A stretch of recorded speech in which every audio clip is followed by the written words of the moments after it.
عملت لحلمي عملت كثيرا وها قد حصل. بسم الله الرحمن الرحيم. الحمد لله رب العالمين، والصلاة والسلام على رسوله الكريم وعلى آله وصحبه أجمعين. رب اشرح لي صدري ويسر لي أمري واحلل عقدة من لساني يفقه قولي. السلام عليكم ورحمة الله وبركاته, everyone.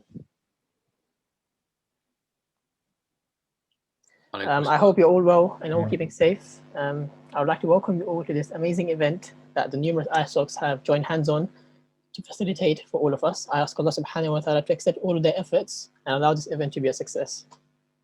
Before we begin with the actual event itself, I would just like to request our very own Brother Muhammad Ali from Exeter to open this event with a short recitation of the Qur'an.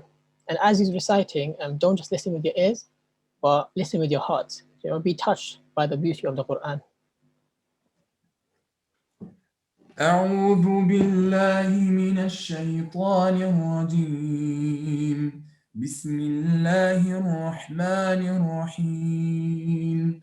يا أيها الناس اتقوا ربكم الذي خلقكم من نفس واحدة وخلق منها زوجها وبث منهما رجالا كثيرا ونساء واتقوا الله الذي تساءلون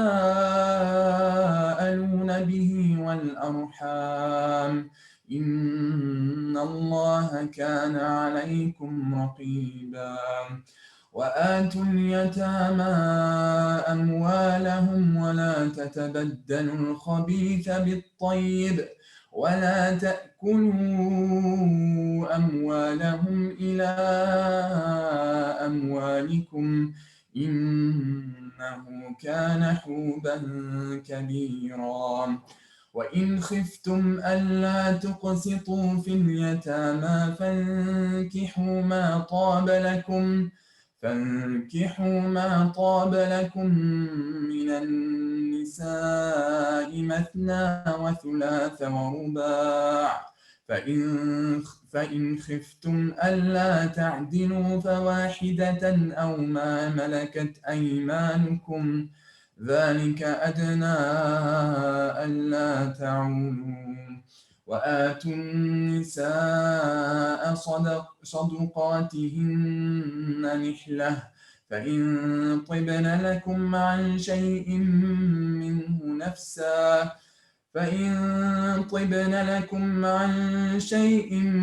منه نفسا فكلوه هنيئا مريئا.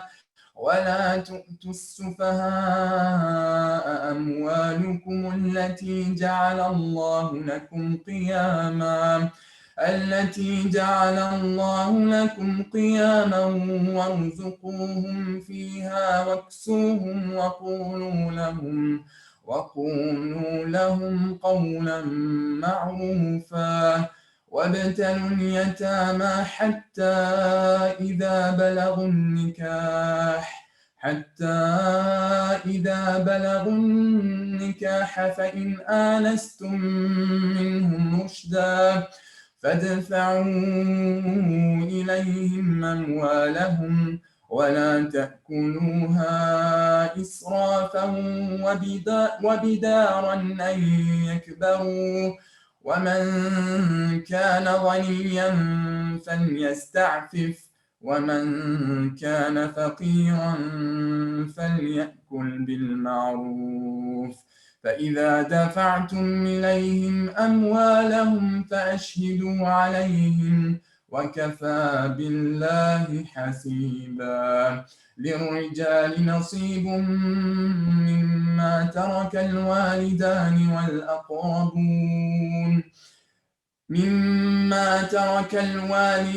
والأقربون وللنساء نصيب مما ترك الوالدان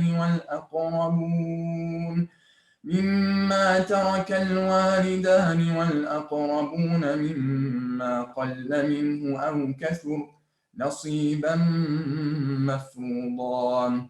وإذا حضر القسمة أولو القربى واليتامى والمساكين فارزقوهم منه وقولوا لهم قولا معروفا وليخشى الذين لو تركوا من خلفهم ذرية ضعافا خافوا عليهم فليتقوا الله وليقولوا قولا سديدا.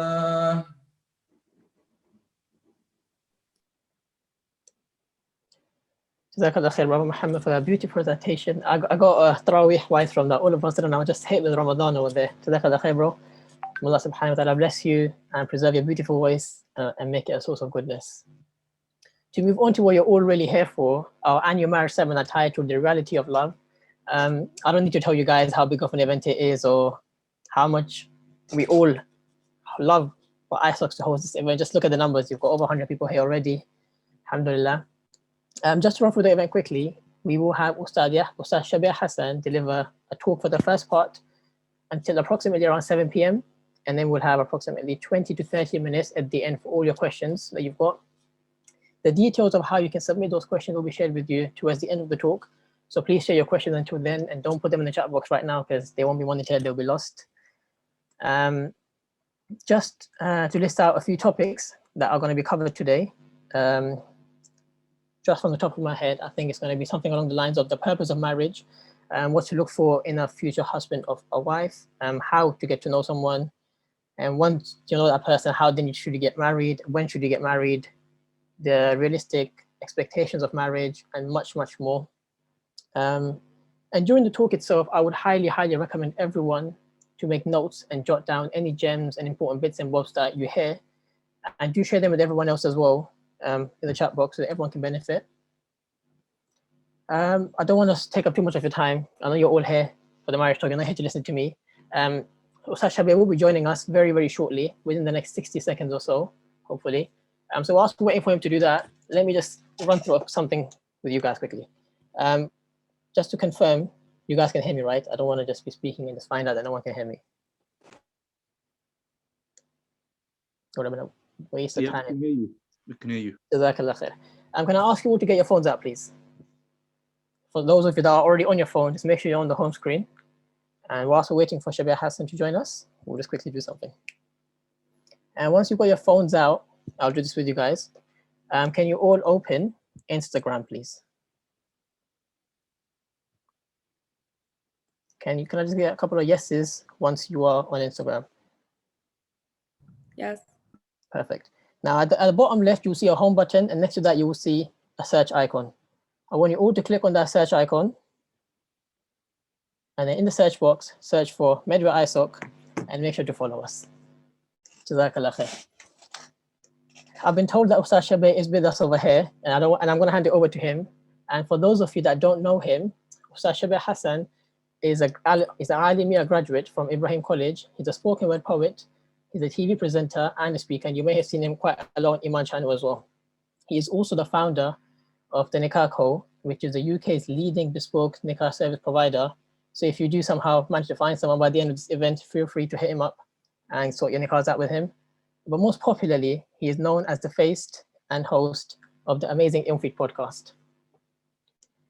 Assalamu alaikum, Ustadh Shabbir. Wa alaikum salam wa rahmatullah. How are you, akhi? Okay? I'm just getting everything up. Yeah, alhamdulillah, very, very well. There we go. I'm going to share my screen. Is that okay? That is perfectly fine. Inshallah. How are you doing? Alhamdulillah, can't complain. May Allah bless you all. Great attendance as well. Great turnout, it looks like. So it's always big turnouts when it comes to marriage events. Yeah, exactly. It always is, right? Alhamdulillah. But you know, all for it's a good important topic, very relevant and very timely as well, with the current date. So you know. Yeah, we're not gonna speak about whether that's a coincidence or not. I'm sure that was not intentional at all. It just big it just turns out to be the qadr of Allah subhanahu wa ta'ala. Exactly. But no, thank you so much for putting this together. I'm going to get my screen up inshallah, and then we will get straight into it, because with the short time that we have, of course, and the amount of content that we need to get through. But yes, may Allah bless you all. Let's get started. I'll hand it over to you. And just quickly before I hand it over to you, for all the attendees over here, we do have a very special announcement that will be made at the end of the talk. So please do stick around for that one, inshallah. Over to you, Habibi. بسم الله الرحمن الرحيم الحمد لله رب العالمين والصلاة والسلام على رسوله الكريم وعلى آله وصحبه أجمعين رب اشرح لي صدري ويسر لي أمري واحلل عقدة من لساني يفقه قولي سبحانك لا علم لنا إلا ما علمتنا إنك أنت العليم الحكيم اللهم انفعنا بما علمتنا وعلمنا ما ينفعنا وزدنا علما وعملا بفضلك يا أرحم الراحمين آمين. Once again, Assalamu alaikum wa rahmatullahi wa barakatuh to all our brothers and sisters from the different ISOCs. May Allah bless you all. Thank you for taking your time out this evening to join us. I hope you and your families are keeping well and healthy and safe. Bi-idhnillah. Today we're discussing, as you know, love, marriage, relationships. We all know the date. And like we said, it's maybe a coincidence, maybe not. In fact, the more important date is that we are now in the month of Rajab.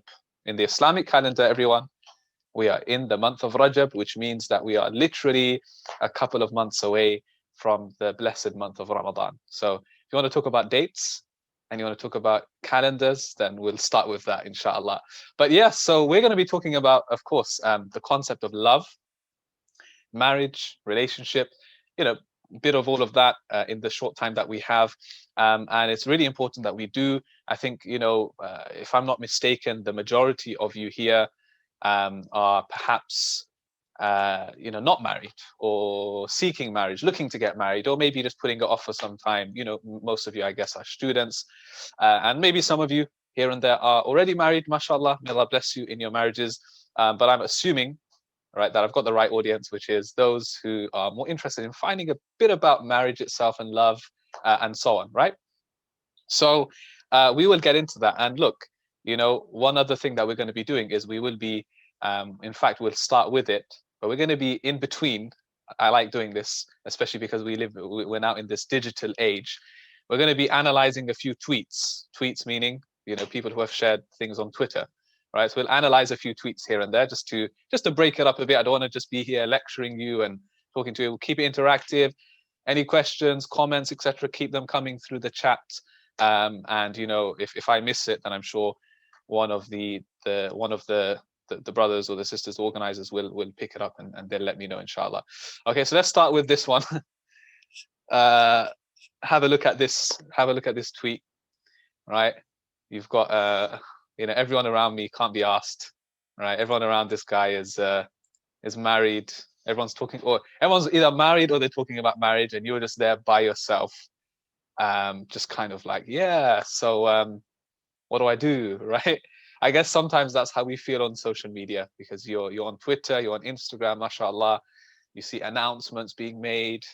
You've got the standard picture, right? You've got the ring, holding hands like this with someone else, alhamdulillah, you've got a date there in brackets, you've got the ring emoji, whatever, right? You're just thinking, when's it my turn, but all in good time, inshallah, all in good time. Let's talk about this concept of love, which is being spoken about a lot, especially within this season that we're in right now. Everybody talks about love, and to be quite honest with you, everybody thinks that they understand what love is. And because of things like social media, it's kind of twisted the reality of what love really is. You know what I mean? It's not fair to say that we understand, that we can say that love is what is being shown on social media. I don't think that's a fair thing, right? It's painting a new picture of love. So let's start with the standard dictionary definition. Some of the definitions that we're given is that love is this intense feeling of deep affection. One thing that we can't deny is that love is a very, very, very powerful emotion, and it's a very natural emotion. And I want you all to keep the word natural in mind, because we should not go against what is natural, meaning the way that Allah created us. The way that Allah created us as human beings, as a man, as a woman, we have emotions. And these emotions are completely natural. Love being one of them, love being one of the most powerful ones. We have anger, we have sadness, we have hate, we have all of these emotions, whole spectrum of them. They are natural. You cannot suppress these emotions. So love, yes, is an intense feeling. Love, yes, is having pleasure or interest in something. Love can vary from one thing to another. Okay, you can love your spouse, you can love an individual, you can love your friend, you can love your parents. These are all different types of love. You can love your football team, you can love your car, you can love your whatever, you know, you can love your local masjid, you know, you can have love for books, reading. These types of love, we describe it as love because it's a feeling, it's an attachment, it's an interest in something. Does that make sense? But of course, what we're going to be mainly be speaking about is love in the context of two human beings. More specifically, not just two human beings, but two human beings that are interested in each other, that love each other because they are partners, they are spouses, they are husband and wife. Okay, what's really interesting, I'll give you a quick kind of example from the Arabic language, is that the most common word for love, I'm sure you've heard of it, is the word hubb. Yeah, hubb, isn't it? I'm sure many of you know this, right? Hubb is the most common word for Arabic, for love in Arabic, and it's in the Qur'an, it's mentioned in hadith, right? It's mentioned pretty much everywhere. Okay, the word hubb is there, and it's a very interesting word. What makes it really interesting is the word hubb and the word habba, they sound very similar. They share the same root. The word hubb in Arabic means love. The word habba, habbatun, in Arabic means a seed, something that you plant. They share actually the same root. They're very similar words in Arabic. What's the link between hubb, love, and habba, a seed? Well, this is the link. One of the links is that what do you normally do with a seed? If you have a seed and you keep that seed, you know, whatever, that seed, you just leave it there on your table, for example, right? That seed is not going to benefit you. Okay, that seed is not going to benefit you until you go, you make some effort, you plant that seed, you water it, you nourish it, you know, you keep an eye on it, etc., etc. Right? That's the only way that you can benefit from that seed. What will end up happening? What will end up happening after some time, right? With more, you know, you water it with some rain, with some sunshine, you know, after some time, there's a potential for that seed to grow into something very beautiful. It could grow into a plant, it could grow into a tree, and that tree could have fruits and you can actually benefit from it later. But it's a long process. It doesn't happen overnight. Similarly, love, the word hubb, love is planted in your heart. Love does not happen just like that, the way that we think it does nowadays. We think that's it. I'm so in love with you. Yeah, but akhi, you just met me like 2 minutes ago. No, but honestly, I can't get over you. I'm just so in love. I'm so attached. Okay, now that is the beginning of something. We don't say that this is true love. That feeling that you have at that moment, you've seen someone, mashallah, you're attracted to them. Okay, that is not love at this point. Please get this right, because a lot of people, this is what they say. Imam, I need to get married. Why do you need to get married for? Oh, wallahi, I am so in love. MashaAllah, how long have you known this girl for? Oh, I've known her for like 2 weeks, but I'm telling you, she's the one. How do you know she's the one, akhi? I'm telling you, Imam, she is the one. She's just, oh, I'm so attracted to her. You know, I love everything about her. You know, it's just, you know, I have so strong feelings towards her. I need to get married to her. Nikah, let's get it done. I'm like, hold on a second. This is not how it works, man. Like, you know, you think you're in love. What do you love about her? You don't even know her surname. You don't even know where she's from. You don't know anything about her. What do you love? You are physically attracted to her. That's what you're trying to tell me. You're physically attracted to her, and you're disguising it as love, okay? And you know, now you want to settle down. You want to dedicate everything to this one person. Is that what you're saying? So look, coming back, we're going to come to the stages of love, but because there's definitely a difference between what we understand as true love and all of these other emotions that you can feel, but that's not true love. Okay, so what are we saying? What's the link between hubb and habba? That look, love is like a seed that's planted. Love is planted in your heart.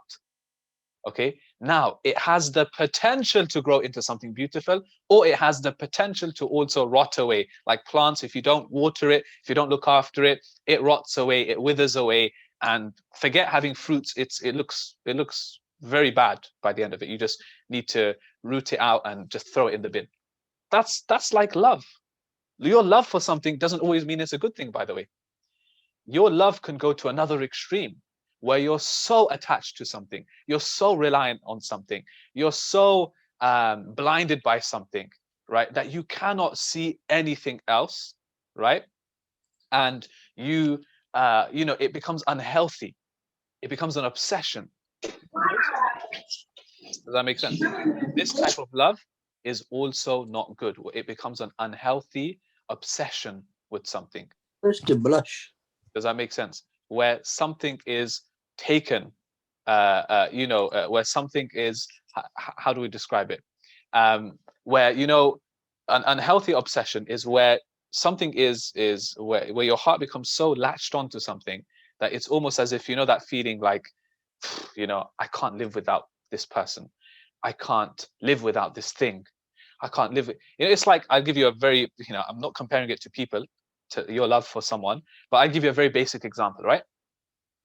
Nowadays, especially in this Netflix era that we live in, we have all of these series, you know, one after the other coming out, right? So one series ends, we look for another one and we find another one to binge on. Now, it's like, you know, we become attached to this series, we become attached to certain characters, we become attached to the plot, so much so that when it ends, the season ends, or, you know, even if there's another season coming, another installment coming, it's like everything comes crashing down. Oh, you know, like I have to wait again till then. It was so interesting. I loved it. You know, I don't know what I'm going to do now in my time.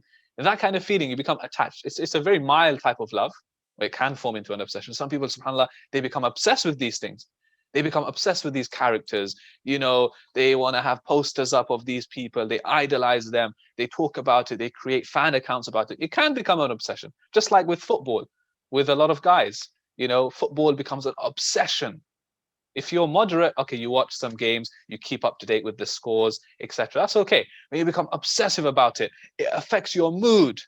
You know, so your team loses and you're angry. Your team wins and you're just so like, you know, happy, elated. Okay, I'm not saying you can't feel happy, whatever. It's fine. It's an attachment, right?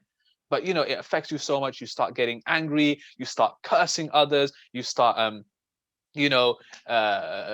dissing other teams and fans. You become a bad person because of it, etc., etc., etc. It keeps going. The list keeps going on, right? So this is what we say is bad love. Love has the potential to be good, potential to be bad. That's what we need to understand before we move on with this discussion. I really like this tweet. It's from Brother Buna Muhammad. I'm sure many of you know who he is. He says, right, nice quote here. Love is a verb. Without action, it's merely a word. Verbs are doing things. They're active things, right? You're walking, you're talking, you're eating, you're drinking, you're sleeping, you're reading, you're writing, etc. These are all active, right? They're verbs, they're actions, right? But he says without action, it's just a word. It's very easy nowadays to say, I love you, I love this person. It's just a word if it's not backed with action. Does that make sense? Again, a lot of us, we think when we say, oh, I love you, right? That means, oh, you know, it's so romantic. Wow, he told me or she told me that they love me, etc. It means nothing if it's not backed with action. In Islam, what true love is marriage, of course, right? True love isn't, oh, you know, I'll buy you some flowers. This is all fake. This is all fake. It's all this, it's what we call commercialized love. You know, it's all commercial. It's monetary. Do you think that's what true love is? What, just because you can afford to buy someone flowers, you can, I mean, I'm not saying don't do it. Inshallah, if you get married, you know, from time to time, it's good to show these gestures of romance and kindness and love and you know, generosity. These are all good things, mashallah, right? But to then boil it down to these things, which unfortunately, because of Hollywood, because of Bollywood, because of social media, we have this perception of love, that's what it becomes now. It's just become these monetary transactions. I'll buy you this here and there. You know, I'll say these words. You know, it's watered down. That's not what true love is. If you look in the Sunnah, You look at what true romance is, you look at what true love is, you will find examples of that from the Prophet. So I like this quote, that's why I paused here as well, that it requires action when it comes to love. But one thing I mentioned, remember that love is very natural, love is very powerful. So I'm not here to say it's a bad thing. It can be a very good thing. And that's what we need to discuss, inshallah. But we need to understand what the stages of love are, isn't it? We need to understand what are the stages of love, right? We spoke about having this unhealthy kind of obsession with people, etc., right?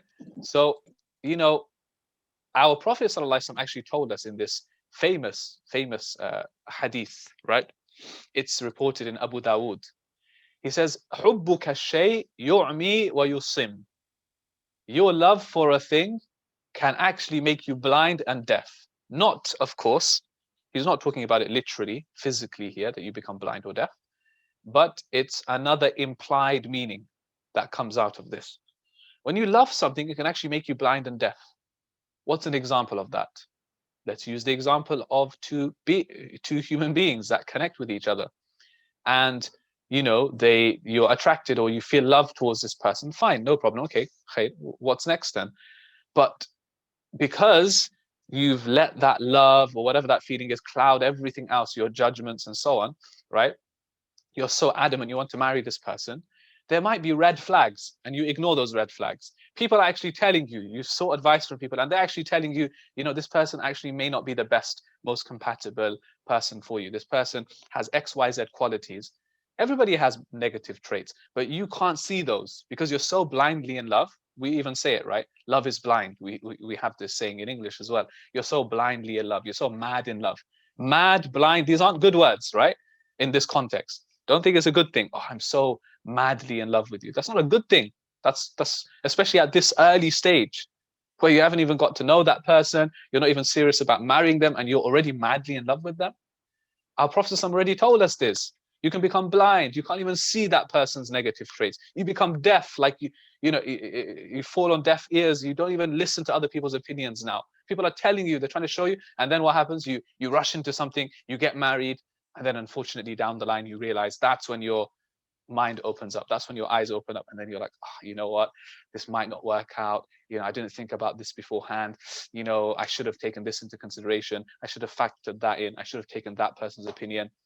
It's, you know, not that it's too late because, you know, there's an option of divorce, but do we really want to get to that stage?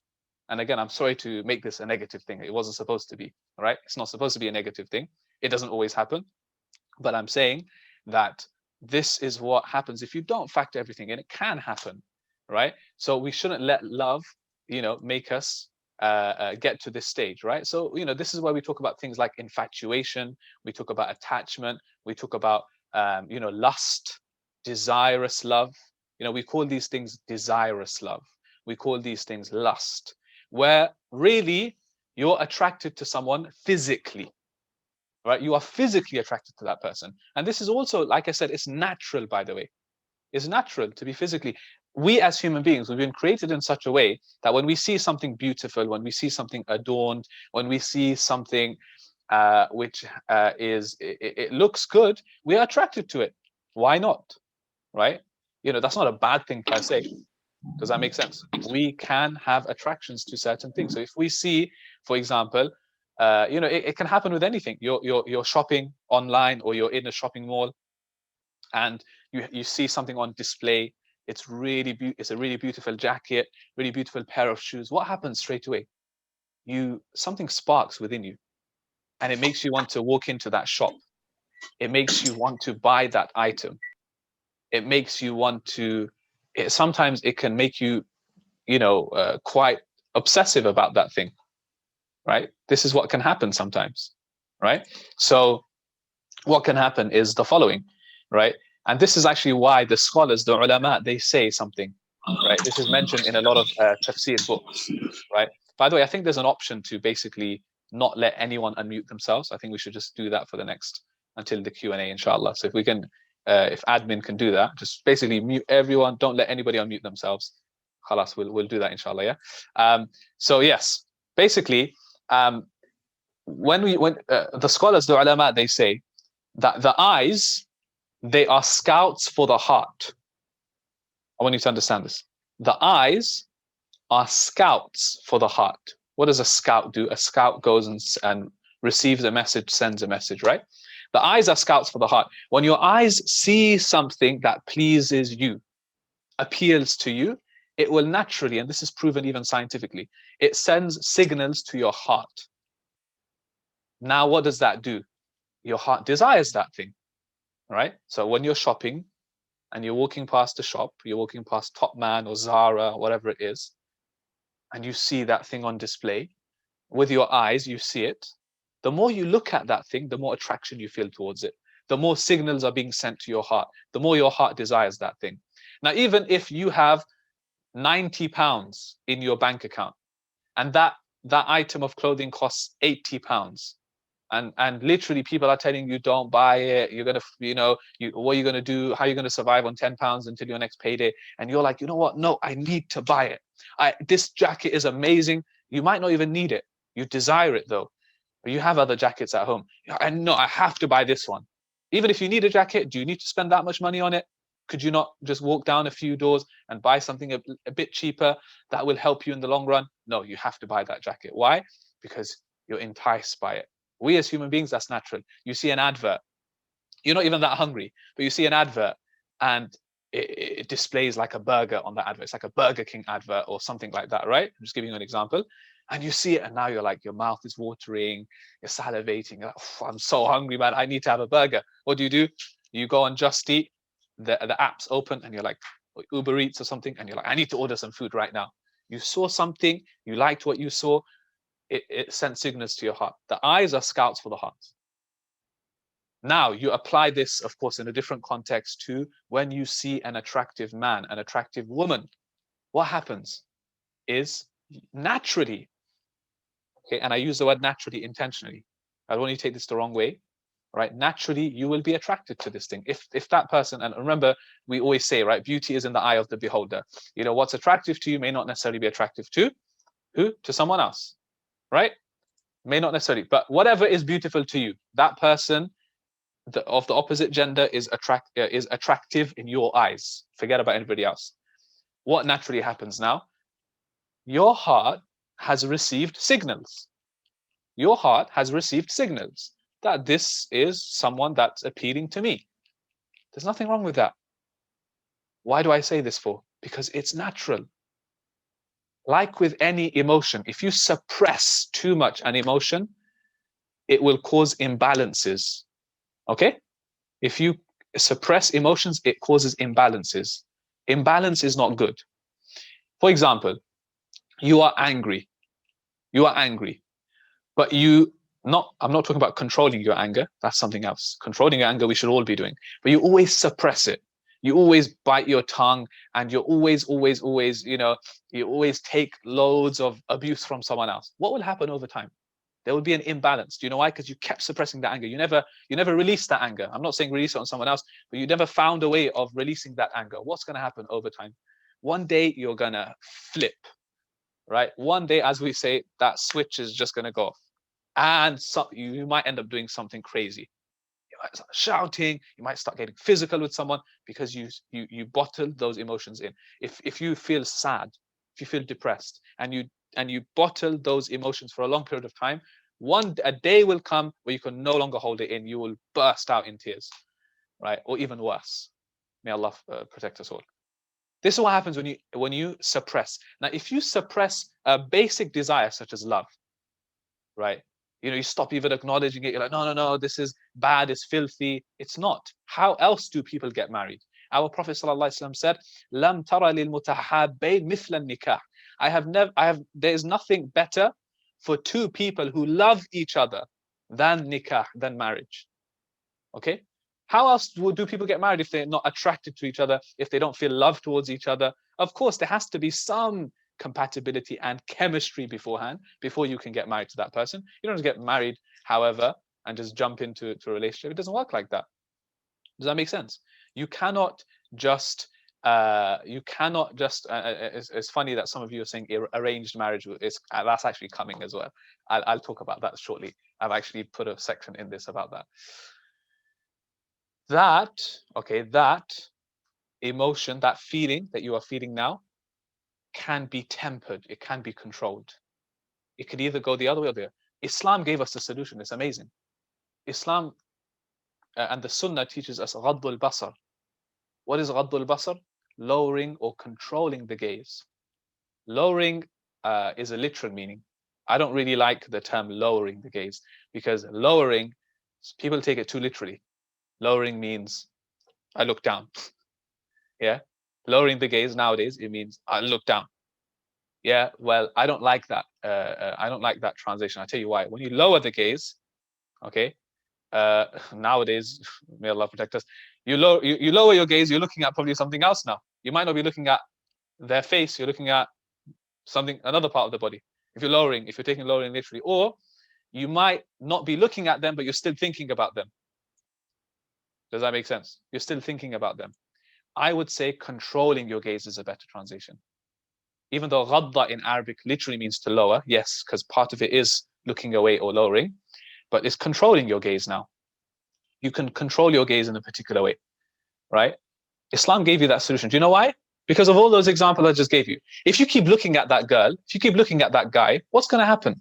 Of course, you're going to feel more and more attracted to them. You're going to be thinking about them, maybe even fantasizing about them. You're going to be obsessive all of a sudden. Now you're going to want to, do something which the Sharia does not permit you to do. That's what's going to happen. But the Sharia says, the Prophet told us that the first gaze is forgiven. Okay, the first gaze is forgiven. Khalas. Do you know why it's forgiven? Because it's natural. You can't go out and blindfold yourself, can you? And stop yourself from looking at any man or woman. You go to university, you go to work, you go wherever, you go out to your grocery store. You can't not see men or women. That's impossible. So the Sunnah teaches us a balanced approach. You can the first time, but try not to keep repeating your gaze again and again, because that's just your heart will latch on. Sometimes you may see an attractive woman, an attractive man. It doesn't mean you have to marry them, does it? You see them the first time, and your heart tells you that this is an attractive person. Khalas, you move on, you carry on that way. Not every attractive person you see. It's natural to come across attractive people, guys. That's what I'm trying to tell you. Don't take it the wrong way, right? Don't take this the wrong way, what I'm trying to tell you. It's natural to see someone. You see someone attractive, khalas, that's it. Doesn't mean you have to obsess over them now and think about them and keep looking at them and whatever. You move on now with your life. That's it. It's natural. It's completely natural, okay? So what we're saying is that Islam gave us a solution, right? Of course, there are stages of love. These are the early stages. Attachment, infatuation, lust. It's all physical. It's all physical. This does not define love, nor does this mean that you are now love in this person, nor does this mean that you are this person is compatible for marriage and etc. This doesn't mean anything. It's just a feeling at this point. So don't make something into don't make something that isn't there into something that don't make something that isn't there into something that is, kind of thing, right? Don't kind of jump before you can even crawl, right? Take it easy, right? Nobody's saying you got to jump to anything now. Control yourself. Self-discipline. Spirituality teaches us self-discipline. Every day we pray salah. Do you know why? Why do we pray salah 5 times a day at different times? It's teaching us discipline. Whatever you're doing in the middle of the day, stop. Go pray now. Pray on time. Pray in this certain way. It's discipline. Salah teaches us discipline. Islam teaches us discipline, right? Be disciplined. Be mature when you approach this. No, we're not kids, guys. We're not kids anymore. We're not 13, 14-year-olds watching The Notebook, with a bunch of tissues, crying, thinking about love and this. We're not kids anymore. We shouldn't be anyway. I hope we're not. Let's be mature. Let's have as they say, have your head screwed on, right? Head screwed on straight. Let's think straight. This is a serious thing. We're not playing around with people's feelings. Why does Islam not allow all of these relationships before marriage? You're playing with people's feelings, that's why. You're giving a piece of your heart to someone else. They're giving a piece of theirs to you. Then it doesn't work out. You move on to the next person. You're emotionally draining yourself. This is not healthy. Mentally, it's not healthy. Spiritually, it's definitely not healthy. There's a wisdom behind everything that Islam teaches us. Now, I'm not here to tell you to be the party pooper and say that, you know what, you can't ever get married to someone that you're attracted to or that you love. I'm not here to tell you that. No. In fact, we'll talk about it. Let's talk about it. But anyway, let's I think there's another tweet here. Yeah, I like this one. Mufti Liaqat, right? He says, when someone thinks they've fallen in love with someone online because of what? The quotes, the images that they put up, or stuff that they say, or stuff that they say, then he says, then it's sad to say you're fooled. You've been fooled. If you fall in love with someone based on the pictures they upload, the quotes that they put up, the images, etc.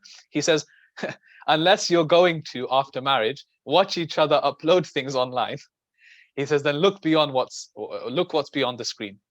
Look what's beyond the screen, right? This is not what love is. Again, you're following an account, okay? And you see them posting certain pictures, posting certain, mashallah, content, reminders, quotes, and you think, wow, mashallah, they must be an amazing person.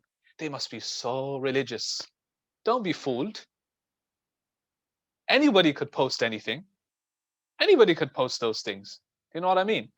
Anybody could look religious. We're not questioning people's intentions here or saying they're not religious. They very well could be. Mashallah, they could be a very righteous man or woman. But to then use that as your benchmark, mashallah, he has a beard, he wears a thobe, mashallah, she has hijab, niqab, whatever, mashallah, I can hear them use a few Arabic words. Barakallahu feek, Allahumma barik. They can speak Arabic. I can hear them say a few words. Whoa, they must be like seriously knowledgeable or something. Don't be fooled by these things. If that's what you're going for, you're considering marriage, I mean, you have to really look beyond that. What's their character like? What are they like behind closed doors? Those are the real things. So it's just I thought it was a relevant quote to bring in, or a tweet to bring in, right? Because unfortunately, again, this is something that many of us, we fall prey to a lot nowadays. Okay, so we can talk about the search for love and so on, right? We can talk about the search for love, because if we understand what love means, we understand this journey to love. Now, a lot of the times where a lot of young Muslims struggle today is searching for love. How do we find love in the first place? How do I do things? Isn't Islam very restrictive? Doesn't Islam restrict you so much? Doesn't Islam make things boring? Dating's not allowed. This is not allowed. That's not allowed. Everything's haram. Everything's not allowed. No, actually, that's not the way it works. That's really not the way it works. Yeah, and Islam is not restricting you. Islam is protecting you. I definitely say that. Sharia is protecting you. It's not restricting you. It's protecting you. Right? Definitely. It's setting guidelines, yes. But other than that, it's not saying you can't marry the person you want to marry. You don't have a say in it. You don't have any feelings towards that person. You don't even know that person. Just get married, just get married, just get married. No, that's not what Sharia is saying. Well, do you really think that, in the Prophet himself got married to people who he had no idea who they were? Do you think his uncle just came to him and said, yeah, I think you should marry this person, and he just got married like that? Do you think the Sahaba, the companions, radiallahu anhum, do you think they got married to people, whatever, just like that? You think they didn't know who they were? You think they weren't attracted to them? You think none of that happened? They didn't have any feelings towards them? No, they just weren't as, of course, we're talking about the Sahaba here, the best of people, right? They weren't like shallow, unfortunately. I'm sorry to say it. Like, unfortunately, many of us can be like today, right? Where we see someone there, they look attractive on the outside, and then we've made up our mind. They used to look beyond that. And that's what we have to also bear in mind. So, one great example is the marriage between our Prophet ﷺ and his first wife, Khadija radiallahu anha. Do you think that Khadija radiallahu anha, because the proposal came from her side, do you think that she'd never saw the Prophet? Do you think that she wasn't physically attractive to him? Of course she would have seen him. Of course. But she looked beyond just that. Do you not think that Khadija didn't know that as well as the Prophet being a beautiful man, a handsome man, that he was from one of the most noble tribes of Quraysh. She knew that. But she looked beyond that as well. And she saw that his honesty, his integrity, his character, she fell in love with that. So what did she decide to do? She kept an eye on all of those things over time. And then she sent a proposal. It wasn't just overnight. She sees the Prophet and she wants to. It was a process. The Prophet knew who Khadija was, knew of her nobility, knew of her beauty, knew of her status before he married her. Okay, I'm not here trying to romanticize everything. Okay, I'm just giving you the facts here. This is the facts from the seerah. These are facts from our tradition. That's how the marriage worked. They knew each other, but there were boundaries, of course. There were boundaries in place. But you can still get to know someone without, you know, the Western concept of, you know, so-called quote unquote dating, this culture that we live in.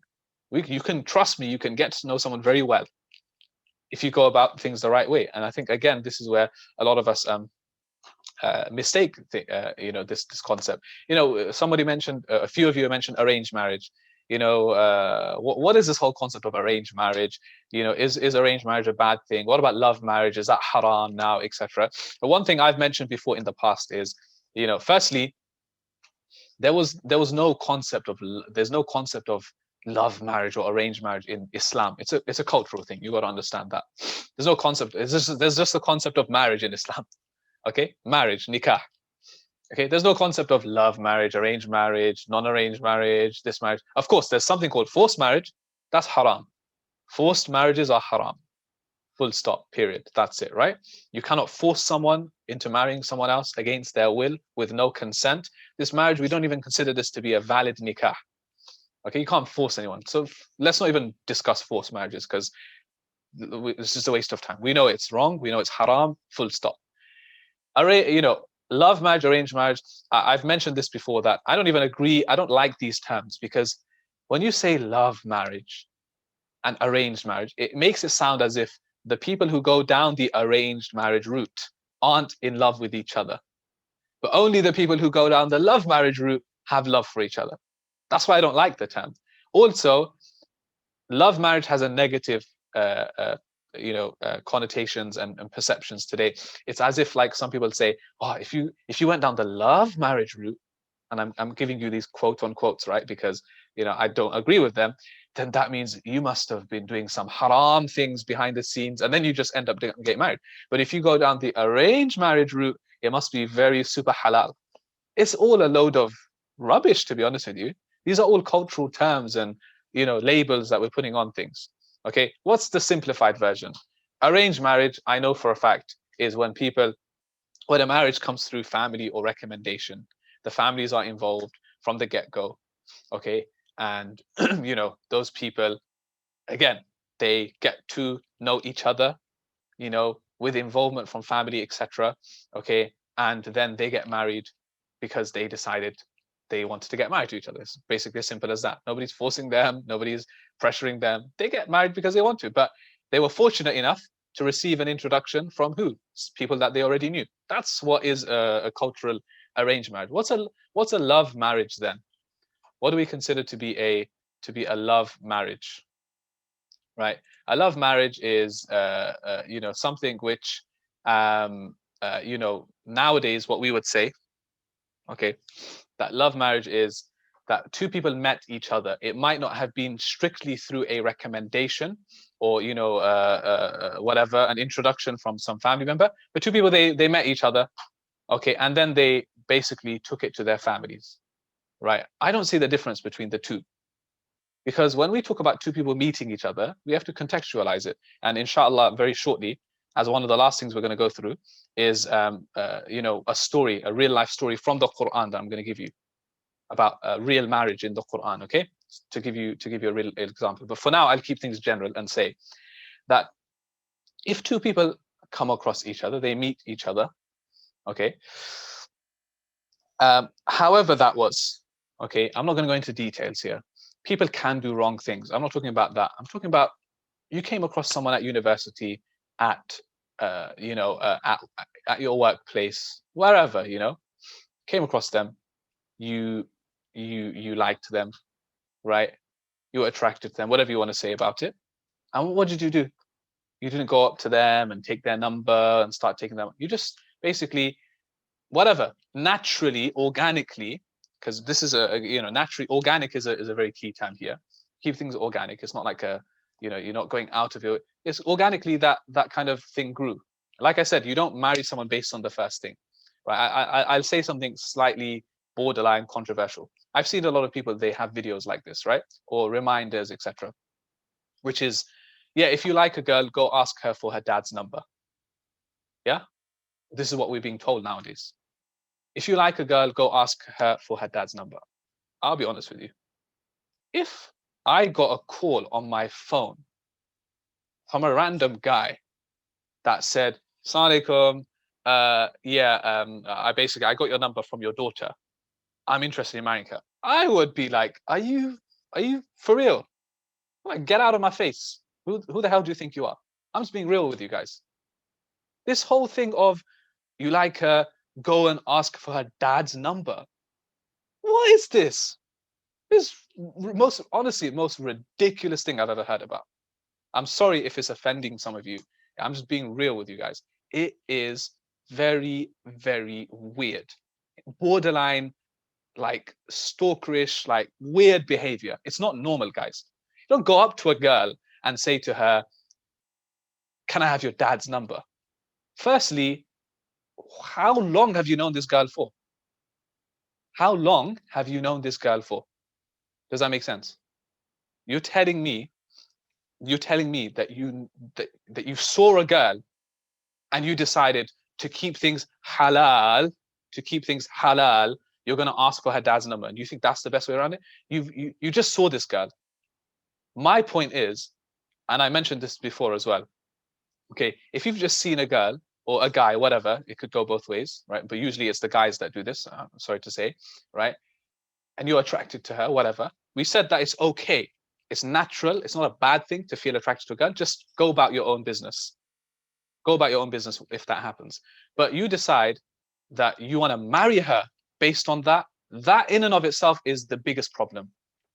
You have some issues which you need to deal with yourself. How can you want to marry a person based on seeing them once or twice? It's not normal. Okay? That's number one. Let's just clear that up for the first thing. You can't just want to marry someone because of the first time you're seeing them. The second issue is, you go to that girl and you ask for her dad's number. What, so that's halal now? You're speaking to the girl. See what I mean? You're speaking to the girl. What, so that's okay now? Because you're asking for her dad's number? You see what I mean? My point is, why do you need to speak to her in the first place? Right? We need to go back. We need to go back a bit, right? Just rewind slightly. Okay? There's ways of doing this, but you don't just do it based on that. Can I have your dad's number? It doesn't work like that. I'm sorry. And like I said, if I received a call like that, I would not take it well. I'm sure many of you may agree with this. So some of you may ask, well, what's going to happen? You know, I'm sure, by the way, sorry, I keep saying as a father, you may find it weird. I'm pretty sure the girl herself is going to find that really weird. Sorry, I forgot to mention that as well. Okay? I forgot to mention that as well. Okay? That the girl herself, I'm pretty sure, I don't know, I'm sure there's many sisters on here, right? I'm sure you all can agree that if a guy came up to you and asked for your dad's number, right, I don't think you would really appreciate that. Okay? Right. So what are we supposed to do then? Okay? Like I said to you, you can meet someone naturally, organically. That's not haram. Please, I want you to understand this, because some of you may take this the wrong way again. You may think, oh, I'm promoting something. I'm not promoting anything here. I'm trying to give you a real life scenario. Guys, let's understand, we live in the West, and it's very possible we have a society full of men and women. It's very possible that you come across someone. Okay? You come across an individual, let's say university, workplace, whatever. It's not the first occasion that you've seen them. It's not the second occasion that you've seen. You're not stalking them, because organically you are seeing them. Are you all with me? Yeah? You're not just randomly bumping into them all the time. Okay, that's just a coincidence. Okay, right? I'm talking about they're in your workplace. You can't not see them. They're there. They're at your university. They're in your class, etc., etc. You're seeing them like a few times a week. Does that make sense? That's what we call organic. I'm not talking about seeing a girl once in a library, seeing her once at a bus stop. That's not, that's not normal to go up to that girl and now ask for her number or ask for her dad's number or ask for whatever. I'm talking about so what happens over time, guys? I'm giving you an example. I can't speak for everybody here. What can happen? I'm just painting a random scenario here, yeah? What may happen is after some time, I mean, you're seeing this person over and over again. You're doing what you can. You're minding your own business. You're going to your class. You're going to work, whatever. You're getting on with your thing. But you have an interest in this person. Like, you're serious. Your marriage comes to mind. Why? It's not just because you've seen them over time, it's not just their looks that appeals to you. You think that, okay, mashallah, from what I've seen, the way that they interact, the way that they communicate, their character and so on, it's actually good. Maybe other people are telling you that, yeah, this person is good. Maybe I know this person. Maybe, they've got a relative there. They've got friends there. And they are saying good things about this person. They are, you've seen good things about them. Again, you're not like constantly following them around, etc. It's happened organically. Does that make sense? So what do you then decide to do? After some time, you then inquire. And if you're clever, if you take initiative, you don't need to go to that person directly. They may already be married for all you know. That's why I'm saying this whole thing about going and asking for her dad's number. What if she's already married? It's so weird. Imagine how awkward that's going to be.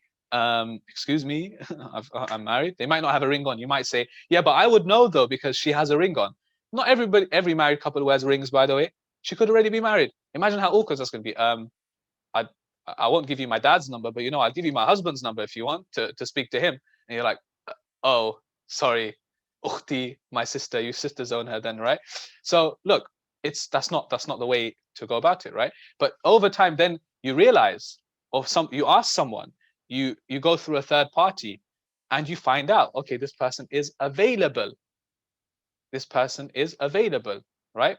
Then you can, for example, I would say the most difficult thing is then to find out whether that person is interested in you. That's the real thing. Again, if you take initiative, if you're clever enough, there's many ways you could bring someone into it. Your sibling, your friend, one of her friends, whatever. Like, there is a way of communicating, right? You don't have to go up to her and be like, yeah, do you like what you see? Are you attracted to me? Do you want to marry me, kind of thing? No, you can just, there's very respectful ways of communicating. You don't want to put people off. You think that, you think that being so direct is a really, brave thing to do. You're a man if you do that. It's really not. Be respectful, right? So look, if you want, you can get somebody else. Just ask them, right? Just ask them, and that's it. Okay. So look, the thing is, if you take what I'm saying so literally, right, it's, there's so many questions, and there's so many, there's so many, I guess, what do you call it? Like scenarios. There's so many things, right? I can't give you the answers for everything, guys. You are all, we have more than 100 of you on here. 100 of you are in different cities. Some have lots of Muslims, some have less Muslims. Some of you go to work, some of you don't go to work. There's so many scenarios. I can't answer all 100 of yours and say, yeah, this is what you should do. You know what? In fact, the beauty of it in Islam is there's so many ways of going about it. And in fact, culture plays a huge role as well. Culture isn't always a bad thing unless it's at odds with Islam, right? But one thing our Prophet never did, by the way, one thing he never did is when somebody came to him and said, I've just got married, or I found someone to get married to, I'm getting married soon. You will never find one hadith where the Prophet ﷺ asked them, how did you meet? Which is a very common culturally for us. The first question we ask is, so how did you meet? What's the story behind it? He never once asked that. He never said, so how did it happen? You're from Mecca, she's from Medina. How did you two meet then in the first place? Did you go through family? Was it arranged marriage? Was it a love marriage, etc.? You'll never find this question. Do you know why? Because the Prophet ﷺ, he didn't bother, and it was none of his business. Regardless of what they did, the most important thing for him was they have come to me and they're getting married, or they have just got married. We don't need to worry about how they met, etc. Okay, that is up to you as an individual. As an individual, that's up to you. What you do in that time, whether you're on an app, whether you've met someone directly, whether it's an arranged thing, even an arranged marriage, quote unquote, by the way, just to give you the other side of it. Do you think that is fully halal? If just because your parents have introduced you to each other, they could go off and do whatever they want in that time? You know, do you see what I mean? So that is one perspective. So that's that. You know, we're running out of time, so I'm going to quickly go through some of these points. You know, gender interaction is another big one. Like I said, I'm going to give you an example, inshallah, from the Qur'an of this. And there's many things that we need to keep in mind before going forward. Like if you're really serious about marriage, if you've been thinking about marriage, okay, then there's many things you've got to keep in mind going forward. It's not just as easy as I want to jump into marriage, okay? You know, another tweet here, Ustadh Abdurrahman Murphy, right? He says, my categorical advice to any two individuals who sincerely want to get married, don't date. The stress of doing what's outside of what's good for your soul will eventually cause issues in your relationship and will drain it from the blessings y'all could have had, right? He's American, so that's why he says y'all could have had, okay? So he's saying don't date because the stress of that basically will drain out what? The blessings that you could have had. You go out and you start dating each other, right? And let me tell you something about dating, by the way, that I forgot to mention before. You know, the concept of dating is very fake. You could argue that with the whole marriage process anyway, right? But the concept of dating is very fake. Think about it. When two people date each other in this Western you know, culture or society that we live in, right? It's very fake. You're putting on your best you know, character. It's a different persona. You're masking everything. You're dressing really nicely all the time. You're putting the best clothes on. You're acting in a way that you don't normally act. Okay, you're buying certain things, you're doing this, you're doing that, all of these nice things that create this atmosphere and persona that, wow, this person is amazing. But they don't always look like that because they don't always dress the way that they're dressed for that date. They don't always act like that because they're trying to be more of a gentleman or more of a lady, like whatever you want to call it, right? You know, these gifts and stuff that they're doing and these walks that you're going on and these places that you're visiting, okay, this isn't real. You're not going to be doing this every day. Unfortunately, you know, these romanticized ideas that we have of nice holidays, you know, sunset, you know, watching the sunset together, praying Fajr together, and all of that. Okay, this isn't going to happen all the time. This isn't going to happen all the time. That's like 1% of your marriage. The other 99%, you're with each other, you know, you're at home, right? You've got work, you're stressed out about things. You may have kids down the line. Okay, you know, you've got to help each other, errands, you know, you've got responsibilities, you've got in-laws. You've got to think about all of these things. That is not there during this whole dating process. So you've got to understand that this person that you're falling so in love with through dating doesn't happen. Again, this is a really good tweet, actually. The scariest part about seeking marriage is not really about who the other person is, but it's more about who you are as a person. Only when you have to describe who you are truthfully do those rose-tinted glasses fall off. It's better to ask yourself now instead of later. I always say this. Okay, I'm looking for a very practicing woman. She prays 5 times a day. She wears hijab. She needs to be family orientated.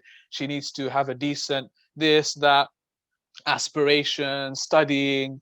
Then you ask yourself, you're like, but I don't even pray 5 times a day. You know, I've got issues, you know, I've got things to work on. I'm not studying thing. You know, I'm struggling spiritually. We think that, you know, getting married to this ideal, you know, getting married to the one, the ideal person is going to fix ourselves. No, you got to sort yourself out. before you want to go get married to someone else and then have even more responsibilities, and then it's a bit too late. Do you see what I mean? So these are all things to think about before you get married. Now, this is the final thing that I'm going to share. Of course, we're going to have Q&A, etc. coming up. I know many of you, mashallah, have lots of questions, alhamdulillah, which we'll discuss. But a real life example I'll give you from the story of Musa alayhi salam. Okay, I'll give you a story from Musa alayhi salam. It's in the Qur'an, it's in Surah Al-Qasas. I'm just going to give you the translation and I'll give you some background about it, and we'll pick some quick lessons from this, inshallah. Okay, because so the background is Musa alayhi salam. We know he's from Egypt, right? That's where he was, right? He grew up in Egypt, but it came, this is before he became a prophet, by the way. So this is still in his early years, okay, where he's a bit younger. Before he became a prophet, one day what happened was he had to leave Egypt. He had to escape because the authorities, the police in Egypt, were after him. They were after him. Okay, why? Because of a crime which he hadn't really committed. Right? He did do something, but it was by mistake.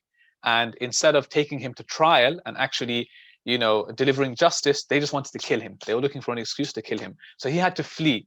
As a refugee, literally, he had to leave the land and he had to travel. He ends up, anyway, long story short, in another land far from Egypt called Madian. He gets there and he sees one of the, by the way, by this point, he's been traveling for a long time. He doesn't have any money. He doesn't have any food. He doesn't have any protection. The authorities are after him. He's by himself. He's hungry. Right, you can imagine the state that he's in by this point, right? He gets there, the first thing he looks for is the well. You go to a well, right? You get water from the well. He's thirsty. He gets to a particular well, right? And basically, it's a well where people take their animals, their camels, etc., to basically provide water to them.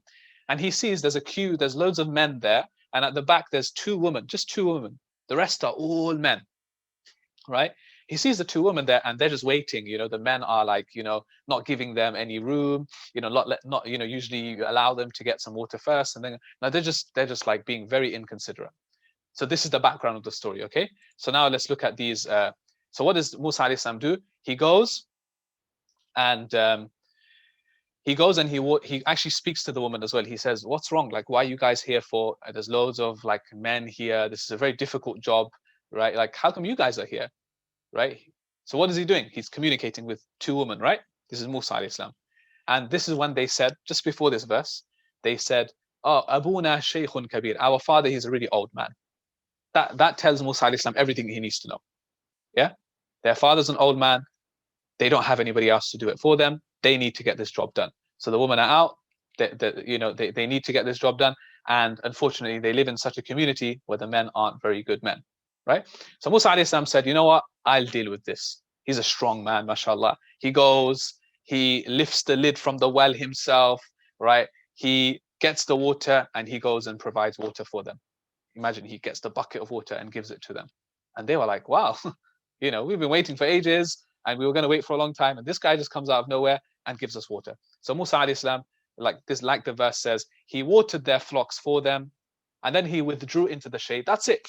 He didn't speak to them anymore. He just got the job done, gave them the water, and he withdrew. He went to the side. And then he made a dua to Allah, which is, Rabbi inni lima anzalta ilayya min khayrin faqir. Oh my Lord, I am in dire need of any good thing that you can send me. Remember, he's desperate right now. He doesn't have anything, right? He just met these two strangers. He gave them some water. Now he goes and rests. He doesn't have any place to stay. He doesn't have a home here. He's a foreigner in a foreign land. He doesn't have any food. He's just like, oh, Allah, please help me right now. I could do with anything. Right? Allah accepts that dua. What happens later? Right? Obviously, they go back home, then they come back later, etc. Right? One of the two women approached him. She came later. This is after some time. Imagine they went back home. They got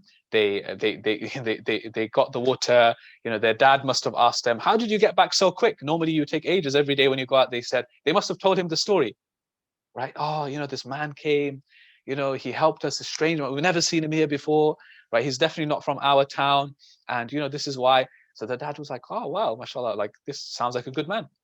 So one of the two women, we said he met two women there, right? They were sisters, by the way. They were sisters.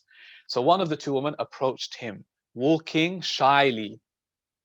Tamshi ala istihya. Allah says she was walking shyly in a modest manner. Do you know why? Because they were alone now. Does that make sense? A woman came to Musa alayhi salam. He was by himself. She was by herself. Nobody was accompanying her. So the way she approached him was in a modest manner. The way that Musa alayhi salam spoke to her was in a modest manner. Again, modesty doesn't just apply to women, it applies to men as well, in your character and everything. Right? And what does she say to him? They're communicating. Remember, this is what we call gender interaction. But there's a need to communicate. Right? And she said, look, inna abi yad'uka. My father is calling you. He wants to reward you for watering our flocks for us. He actually wants to pay you back for what you did for us. He was really impressed by that. My father's calling you, you need to come home, basically, right? So Musa alayhi salam says, okay, I don't have anything better to do right now, right? Why not? Let's, let's meet your father and let's see what he wants from me, right? So they walked back, okay? They walked back together, right, to the home. Of course, respectful manner, right, all of that. Then it says, Musa alayhi salam came to him, told him the whole story. I was exiled, I had to leave, this happened, I met your two daughters, I got them some water, and this is the state that I'm in. So the old man said, the father said, don't be afraid. You are now safe. I've got your back, don't worry. Right. Then that same daughter, the one that he first met, the one that went back to him, right? She then says something to her father. She said, one of the women said, so one of the daughters said, my father, ya abati, istajir. Father, I think you should hire him. I think you should employ this man. Because look, I don't want to be doing this work for the rest of my life. I have to go out and deal with those men. This guy, he'd be a good fit. We could hire him. He could live with us, kind of thing, right? A strong, trustworthy man is the best to hire. How does she describe him? Two things she described him with. She said, al-qawi, al-amin. Qawi means strong, physically. How do they know that he was strong? Because they saw him. He went, he lifted the lid of the well by himself. He didn't ask him any help. He got the bucket himself. He came. They saw he was a strong man. That's a physical quality. And then there was also an internal quality as well of his trustworthiness. He never asked for anything in return. When he spoke to us, he spoke very modestly. He didn't try to take advantage of us, even though we were two women or a woman by ourselves. He was very nice in the way he did things, very honest man, very trustworthy. Now, as an employee, for someone who works with us, this is the best qualities to have. He's a strong guy, he's going to get the job done, and he's trustworthy. We can trust him. The father basically takes the hint, gets the hint. The hint is, a guy is going to be living in our house. I've got two girls here. My daughters are unmarried. Clearly, one of my daughters likes this guy because she's describing his qualities. She likes what she's seen of this guy, but she's saying it in a very respectful way. She's dealt with things very nicely so far. So what is this is the last verse, inshallah. What does he say? The father then said, Inni uridu an unkihaka ihda banatayya hatain.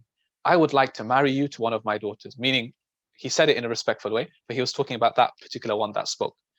On condition, he said, that you serve me for 8 years. Basically, I employ you for 8 years, right? If you can do 10, then that's great. If not, then I don't mean to make things difficult for you. But at least 8 years, I want you to serve. And Musa alayhi salam, guess what happened? He accepted that. He lives in Madian for the next 10 years, right? And he married that woman. That's his wife, by the way. He marries that woman, and then 10 years later, basically, he becomes a prophet of God. What are we learning from this story? There's about like 20 lessons I can tell you, but right now we don't have time. So the only one or two things I will tell you is gender interaction, number one. Very respectful, very organic. There was a need to do it, right? He wasn't going out looking for a wife. She wasn't going out looking for a husband. It happened. These things can happen in life, right? You know, you can come across someone. You can come across them. You can admire their character. You can admire their looks. You can admire whatever. It's okay. Do things the right way. What did she do? She told her father. She sent a hint, a signal to her father. Her father was a wise man. He understood that, right? And they ended up getting married. They liked each other. Why not, right? My point is that according to our tradition today, culture today, this would be considered, in all honesty, a love marriage. Why? Because it wasn't families that introduced them. They met and then they brought it to the family. they got married, alhamdulillah, done, job done, right? They didn't do anything inappropriate, anything immodest, nothing. But they were still able to communicate, they were still able to understand each other, and they got married in the end. That's my point, right? Gender interaction should be organic. You can't stop seeing women. You can't stop speaking to a woman. You probably go to uni and you have to speak to lecturers, admin. You go to shops, you're served by women. You go to whatever, you have to. There's no way to completely segregate society. That's never worked, and that is completely unorganic and unnatural. The Prophet in Medina, there were men and women living there together in that same community. The marketplace, it wasn't segregated. It wasn't a marketplace for men, marketplace for women. No, men and women interacted. They served each other. In the masjid, there was no barriers. There was no curtains. Men prayed at the front. Women prayed at the back of the masjid. There was no barrier. There was no curtain. They could see each other, right, etc. But it was respectful. It was organic. The Prophet taught them spirituality. He taught them adab. He taught them etiquettes. He taught them all of these good qualities, which is why they never took advantage of each other. They never did anything inappropriate. But did they sometimes meet there in the masjid? They did, by the way. I can quote you hadiths that are mentioned, authentic hadiths, where some of the companions, right, they would intentionally come late to the prayer so that they could see one or two women there. This is a Sahaba we're talking about, guys. Sahaba we're talking about. They would intentionally come late to the prayer so that they could get a glimpse of a woman that they were interested in, obviously not in a bad way. They were interested in marrying them, but they can get an extra glimpse of them. This is a hadith I'm telling you. Hadith where in front of the Prophet ﷺ, one of his own nephews, a Sahabi, cousin, right? He saw a woman and he was looking at her like this, and the Prophet had to move his thing like this, and he looked back again. Sahaba we're talking about, guys. It's natural, but what did they do? The Prophet taught them lessons. You'll find these here and there, right? But he had to teach them, no, this is not the right way of going about things. There's ways of doing this, right? So this is my, like I said, I could go on, right? But unfortunately, time does not permit, and we are going to have a Q&A session. We'll end with one of these tweets, which is an amazing one from Sheikh Saad Taslim. He says, before you start planning your ideal wedding, plan your ideal marriage. Plan your ideal marriage. Okay, nowadays we always talk about, I want to, whatever, I want to be able to, get, be like this, and this wedding, and this cake, and this photographer, and this designer, etc., etc. But that's not what we should focus on, right? Ideal marriage, that's what we should focus on, inshallah. Okay, and I believe, there's so many other things to speak about, by the way, but I believe we're gonna, inshallah, end here before we have Q&A, etc., etc. And the final thing, which the brothers have very kindly allowed me to announce, inshallah, is that if you want more details, right, because this is a very short session, inshallah, in a couple of weeks' time, we actually have a full weekend marriage webinar coming up. We do this every year as a seminar. Obviously, this year it's online. And it's the Happily Ever After Marriage Seminar or webinar, inshallah. I'm going to be joined by others, such as Sheikh Salim Al-Azhari and Ustadh Saliha Bukhari. It's on the 27th and 28th of February. First day, Saturday, is at 10 a.m. to 3 p.m., obviously with breaks in between. Second day, Sunday, is 10 a.m. to 1 p.m.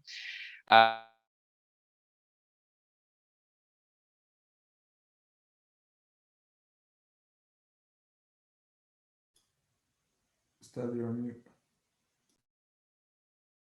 Yeah, somebody muted me, sorry.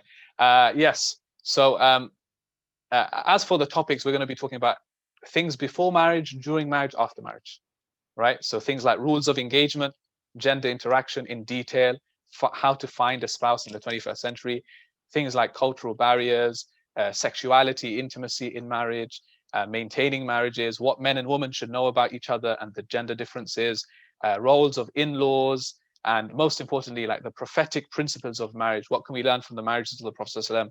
In between, we're going to have activities, we're going to have workshops, we're going to have live discussions, Q&A, all of that. And of course, it's a full panel. Like I said, we do this every year, and I'm really excited for this one, and it's a lot more detailed, inshallah. By the way, this is available live and on demand, meaning that if you can't attend on the day, right, you can access and purchase the full recording, right? Now, for you to access this, very simple, and I've actually spoken to the organizers, the brothers, mashallah, and what we're offering is a unique discount code for you guys, 50% off as a student discount, right? So you can purchase the tickets and you get 50% off, right? You can purchase the live one, or you can purchase the recording one. If you purchase the recording one, you get access to both live and the recording, and notes and everything afterwards as well. So the link is thenikahcode.com/webinar if you want to sign up straight away. And the discount code is in capitals, as you can see, student 50 in capitals, right? I can send you the link, inshallah, when admin open up the chat again, then I will send you guys the link and the discount code, etc. But yeah, it's only 2 weeks away. Really excited about this one. If you want further details, right, please sign up, join us there, and it's going to be an amazing, like I said, contemporary. We're going to have contemporary, relevant discussions, not just the same old, this is your right, this is my right. We're going to actually have contemporary discussions on all of these aspects, inshallah, as best as we can. So make dua for us, and I look forward to seeing some of you there. I think it'll be really good, inshallah. And yeah, let me know if you have any questions about that. And like I said, inshallah, I'll ask everyone, the organizers, to send the link and poster and everything out later for those who are interested, inshallah. Otherwise, I am happy to move on to Q&A if the other brothers are, inshallah ta'ala, more than happy to move on to that. If you already have questions, or I don't know how you're going to do this, but I'm just going to hand it over back to the brothers for now, just to let me know the format, and then I'm happy to take questions for the next segment, inshallah. Jazakallah khair, Ustadh Shabbir, for that very beautiful and insightful talk. I'm sure everyone else really benefited, and they took a lot from that. Jazakallah khair, guys. I know this is the moment that everyone's been waiting for, to ask their deep and dark personal questions. If I could just ask you to stop sharing, so that our brother can start sharing his screen for the Q&A section. Of course, yeah. And I will also send the information of how you can send your question into the chat box. So it'll be straightforward, Menti. So just go on menti.com and type in that code below, and then send in your questions, inshallah. If your question is of a sensitive type, then please be respectful and be careful in the way you phrase it. Just the first question, just to kick it off, I think a lot of people nowadays, because they just finished university or they're finishing university, the question on their mind is, do I have to get married whilst I'm still young and I'm not financially stable? Or is it better for me to wait until I've settled down and got a decent amount of income? Jazakallah khair. Yes, important question. So there's a few different types of maturity. We speak about this in our marriage seminars. Usually we say that one type of maturity is your physical, physiological, whatever you want to call it, maturity. What we usually say, you're not mature enough, meaning you haven't come of age yet, whatever you want to say, right? That's one type of maturity. Another type of maturity is spiritual maturity. That's also really important. So spiritual maturity, meaning, am I at a good level of spirituality? We're not saying that you have to be, the most pious and the most righteous and the best person on earth. But what we're saying is that you are at a good level where you've understood the basics, you're getting the basics done, etc., etc. Then the final one, tying in with this question, is financial maturity. Financial maturity. This is also a type of maturity. Why? Because you need to be in a good position financially. And again, I know culturally that could mean 10 different things. For some people, that could mean you need to have a degree and have a deposit on a house and fully settled and ready. I'm not saying that, okay? Whatever financial maturity means that you have enough to, fend for yourself, you're not struggling, and you can fulfill your responsibilities towards the other person, right? That is the minimum, where you're not struggling, etc. Now, that all of those, if you put it together, they are all important. How do we understand this? How do we contextualize this? It depends really. You know, you could be still in university, right? And you want to get married to someone. If it's a good compatible match and your parents' families are happy with it, and they say, you know what, we don't mind you getting your nikah done, whatever, you can have a thing later, you can move in together later. If they do that, alhamdulillah, no problem.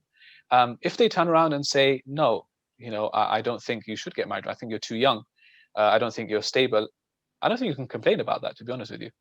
I've had many cases where 20-year-olds have come to me, 21-year-olds have come to me, 19-year-olds have come to me, and they've said, you know, honestly, it's so difficult. I like this girl, I want to get married, but my family aren't allowing it. I said, okay, what's the reason behind it? They say, oh, it's because they said I'm too young. It's because they said I need to finish my studies first. It's because they said I need to get a job first. And I said, so what? That's not unfair. If they said, no, you can't get married ever to this girl because whatever reason, okay, I would empathize with you. But if they said, no, you can't get married now, but you just have to wait, be patient, and get married later, why are you complaining for? That's 50%. You're there already. They haven't said no. They haven't shut the door on you. You're just saying, wait. Okay. Now you might say, but I can't, you know, how am I going to wait? I'm going to fall into haram, whatever. Honestly, I know it sounds harsh, but that's your problem. If you feel like you're going to fall into haram, you need to deal with that. You need to fast every day. You need to stop talking to this girl for the time being. I don't know. I don't have all the solutions for you. It's like saying, you know, do you think, let me give you an example. I'll end with this. I don't want to take too long on each question, but you know, married couples, people who are already married, do you think they are protected from haram now forever? Do you understand what I'm saying? Do you think married couples can never commit haram anymore? Do you think as soon as you get married, you no longer have desire to commit haram? You'd be very, very, wrong if you were to think that. Yeah. People who are married can still have desires. People who are married can still do haram. May Allah protect us. It can happen. What my point is that if you're worried about falling into haram, you need to work on yourself. That's why said spiritual maturity. You're not mature enough yet to even understand marriage if you think you're going to fall into haram. Stop linking her then. Stop meeting her then. Stop texting her then. Stop, doing whatever. Work on yourself spiritually. If you can't control yourself at this time, what are you doing with yourself? I get it. I understand it's a struggle. We all have struggles. Maybe this is your struggle. It's more than the other person's. But you can't just play this card all the time. If your parents said wait, you wait. As long as they're not being unjust, they're not being unfair, it's okay. If they're being unjust, it's a different question. Okay, so this is me giving you a general kind of answer. I hope it helps somewhat, but like I said, I know some of you may disagree with me. I'm just giving you, I conduct many nikahs. I'm saying I conduct hundreds of nikahs per year, meaning that, do you know what that means? That means I speak to hundreds of couples every single year, right? Hundreds of couples I speak to, and most of them are young, mashallah. Yeah, young meaning whatever, in their 20s, in their 30s. I consider all of that to be young, right? And these are struggles that people have. So I've spoken to many, right? And alhamdulillah, they're able to work things out in the end. It will happen in the end. You will get married, inshallah. It's not running away from you. Okay. But yeah, that's my answer. Wallahu a'lam. Allah knows best. Bro. There's 130 people here. I know there's loads of questions coming in. I'm going to try merging them where possible. The next question is, you mentioned about the whole organic thing, and you mentioned that, don't call her dad, or, don't ask her for her dad's number straight away. So how do we then go about it the right way? So if obviously you can't ask for her dad's number straight away, and you can't ask for her number straight away, and you shouldn't be linking her or talking to her, because obviously you have to maintain those Islamic principles and values, how then do you get to know someone properly without obviously looking like a weirdo or a stalker, as you mentioned? Again, this scenario can play out in many different ways. I can't answer everybody's one. But again, generally to answer this, before you ask for someone else's number or whatever, okay, like I said, step number one is to establish, is there a reciprocating interest from the other side? Meaning, are they interested in getting married? Let's put it that way. Are they interested in getting married? Number one, are they interested in marrying you? You can find that out without taking her number. You can find that out without taking her number. Like I said, it can work out organically. Okay, that's number one. Number two is that you know, like, before you ask for her parents' number, if you haven't spoken to your own parents and if you haven't spoken to your own family, then that's the next step you should be thinking about. You should be keeping your family in the know now. Like, but I'm interested in a girl. I think she may be interested in me, and that's your route. If they say, okay, fine, let's explore this option, then they can do that for you. They can somehow get, like I said, there's always somebody else. There's always contacts, guys. We live in a very small world. Don't think it's impossible to get a friend of a friend or a relative of that person, or to do some digging and you can find something, right? Even if you had to ask the girl, whatever, you know, I'm not ruling that out either. Even if you both have spoken to your own parents and the only other way to get each other's details is to just speak to each other, I consider that, not just, sorry, when I say I consider that, I'm not putting myself out as a authority now. I've spoken to many of my teachers. If you're talking to each other for the purposes of marriage, then it's okay. Like, if you had to speak to each other to get each other's number or contact number, once you've gone through all of that, there's nothing wrong with that. It's okay. Like, that is a necessary a form of communication. Does that make sense? But look, I don't like discussing all of these things. I'll tell you why, because we're getting so literal now. I promise you, in the real world, it doesn't work like the way we're talking about this right now. It doesn't work like this. Every situation is unique. Islam gave you guidelines. Be respectful, maintain certain boundaries, and then if you were to communicate, there's not, you know, the Qur'an doesn't lay out step 1, step 2, step 3. The hadith doesn't lay out step 1, step 2, step 3. It's not like that. There's guidelines. Follow those guidelines as best as you can. Do the best that you can, and inshallah, it will work out. Make dua, speak to your family, speak to each other, okay, if when necessary, and get the job done. That's it. Okay, I'm sorry, I know the thing is, we live in a world now, especially as a Muslim community, where we want black and white answers. I want it literally spelled out for me. I can't do that for you. Do you know why? Because marriage is a big thing. Culturally, it's a big thing. I can't spell it out for you. But I promise you, when it comes to the time, I know you might want to imagine now, when it comes to the time, you'll know what to do.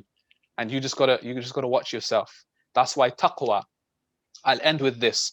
In the nikah ceremony, there is a khutbah that's recited.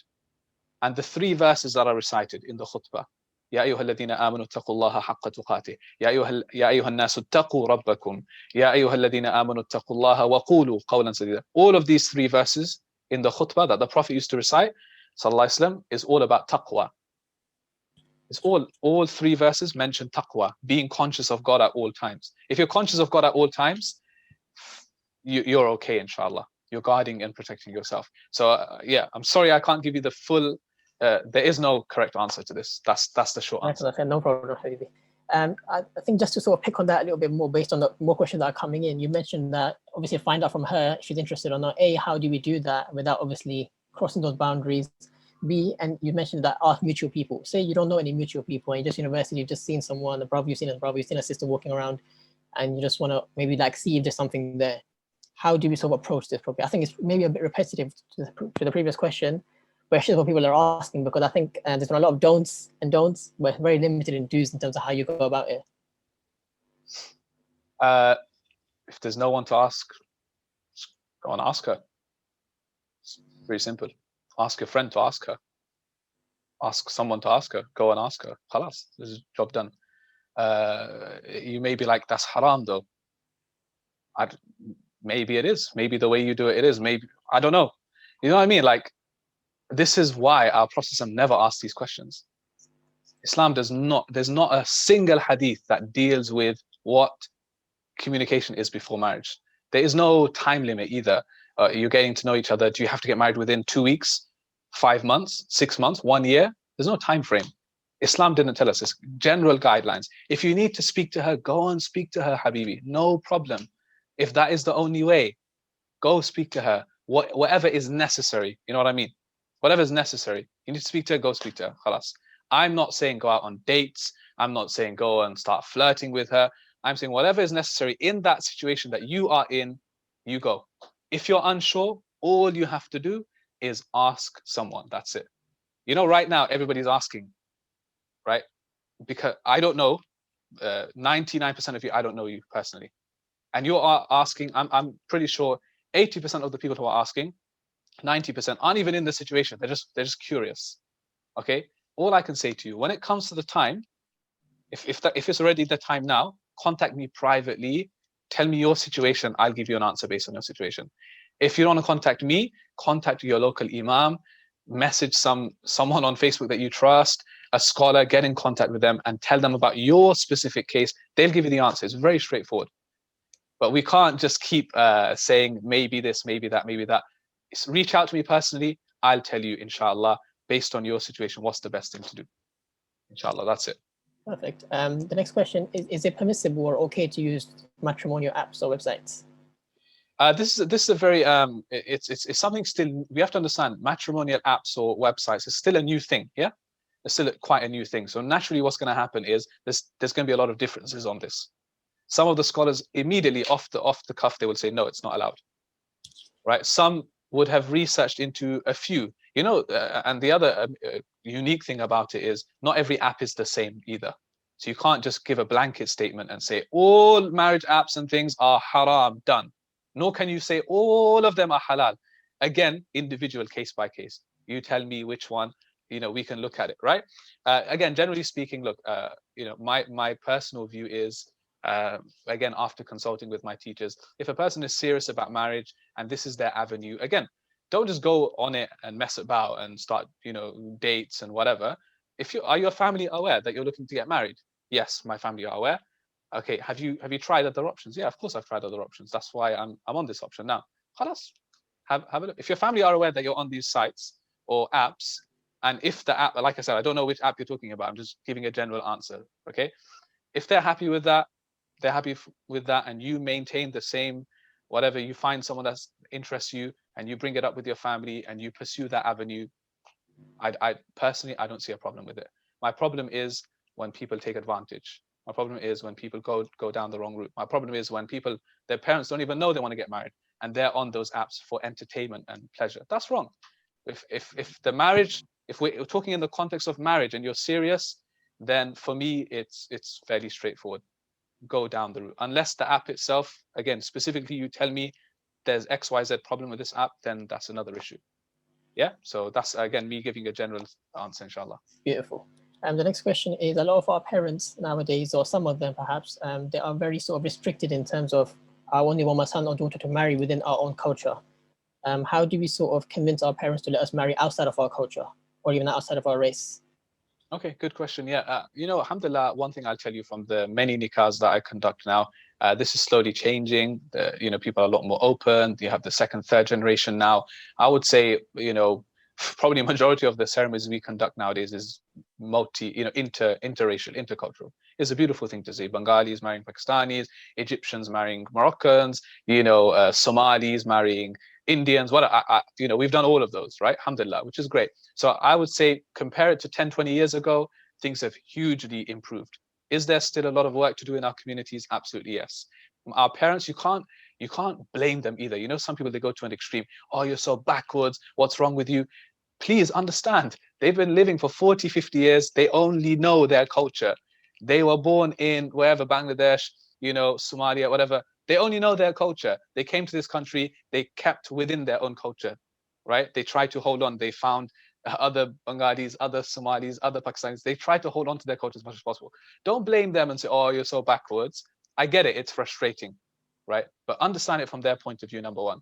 Number two, yes, weigh the cons and pros. And if you feel like, no, this is someone who I want to marry, then this is where, you know, if they say no based on purely the grounds of it's because of where they're from, right? Then obviously this is not the right thing.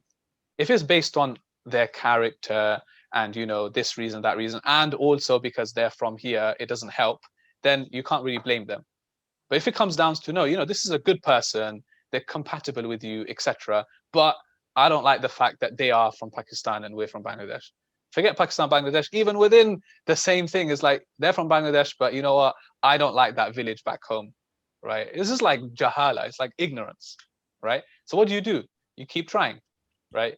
you approach it with wisdom, with love. Don't switch, you know. And something else I'll tell you is don't give up either. I've spoken to some people and they said, I've been trying so long to get married. You know, how long have you been trying? Like a month. Try harder then. Try a year if it takes. If you really want to marry someone, you're serious, wait a year before you start complaining, minimum. Right? A month you've tried to convince your parents, and that doesn't mean every day of the month you've gone. Every week here and there you've brought it up. So have you changed your mind yet? And they're like, no, same decision. That's not wisdom. Spend some time with them. You know, and here's the second thing I'll mention. It's a long-term thing. Your whole life, you never spoke to your parents. You didn't make an effort with your parents. You didn't build a relationship with your parents. It comes to marriage. Now it's, oh, why aren't you giving me what I want? 22 years have gone on in your life. And now you want your parents to give you what you want? Why didn't you nurture that relationship from the beginning? Do you see what I mean? There's long-term problems. There's long-term things here as well. Don't think it's so easy as, oh, I asked my parents, they said no. You've got some things to sort out yourself as well, right? And again, I apologize if I sound negative. Everything I'm saying is almost negative. I'm just being very direct. I'm just being very direct because I understand you guys we're all from the same generation here, right? We're all from the same generation here. We all have a similar background here. That's why I'm being direct with you guys. I can keep it real with you guys. I know you're not going to get offended because I'm telling you from my own experience. That's just the way it is, right? So if it comes down to it, fight for it. If you think it's the right thing, fight. Don't take that in the wrong way when I say fight for it, right? Fight for it meaning be patient, you know, persevere, right? Try your best, come up, be creative, speak with them wisely, sit down as an adult, prove that you're an adult to them, prove that you are a man or a woman, prove to them that you're not, you know, you're in your parents' eyes, you're still a baby, you're still the 9-10-year-old that they were helping, you know, wipe their whatever. Okay, that's who you are to them. Prove to them that you're an adult. Sit them down and say, look, dad, mom, I love you. I respect you so much, right? I love everything you've done for me. But you know what? I really think this is the right thing for me. X, Y, Z reason. Okay, prove to them that you're an adult. I can get married now. I can fend for myself now. I love you, but please give me your blessings. If need be, get an imam. Get love and trust people that they love and trust as well, and make it happen. That's it, simple as. But don't, you know, Islamically, you have every right to get married to that person. That's the short answer. Say for instance, you've really tried, you've tried for a year, you've tried convincing them in every single way possible, but they're still not accepting of it. Is it allowed for you to disobey them and get married?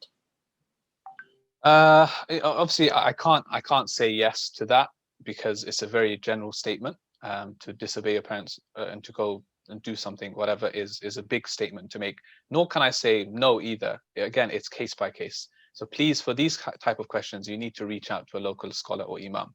You know, even if you say, I don't have a local imam, whatever, you know, ask someone of knowledge that you trust to deal with the situation. Reach out to your older siblings, your uncles, aunts, you know, senior people who your parents also trust. You can't just bring a random imam to their house one day. They're like, who the hell is this guy with the beard or whatever? Like, no, he's a sheikh. I promise you, he graduated from Medina. They're like, I don't care where he graduated from. He can get out of my house right now.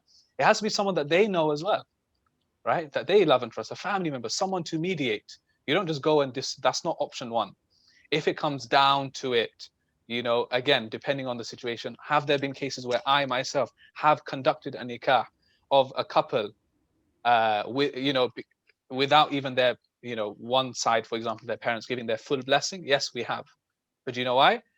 Not because I do that for everybody, because of the case, the specific case. They brought it to me. I looked into it. And then we said, you know what, this is unjust. We tried to communicate with the parents. Unjust. Let's just get the nikah done now. You've been trying for a long time, not months, but maybe years.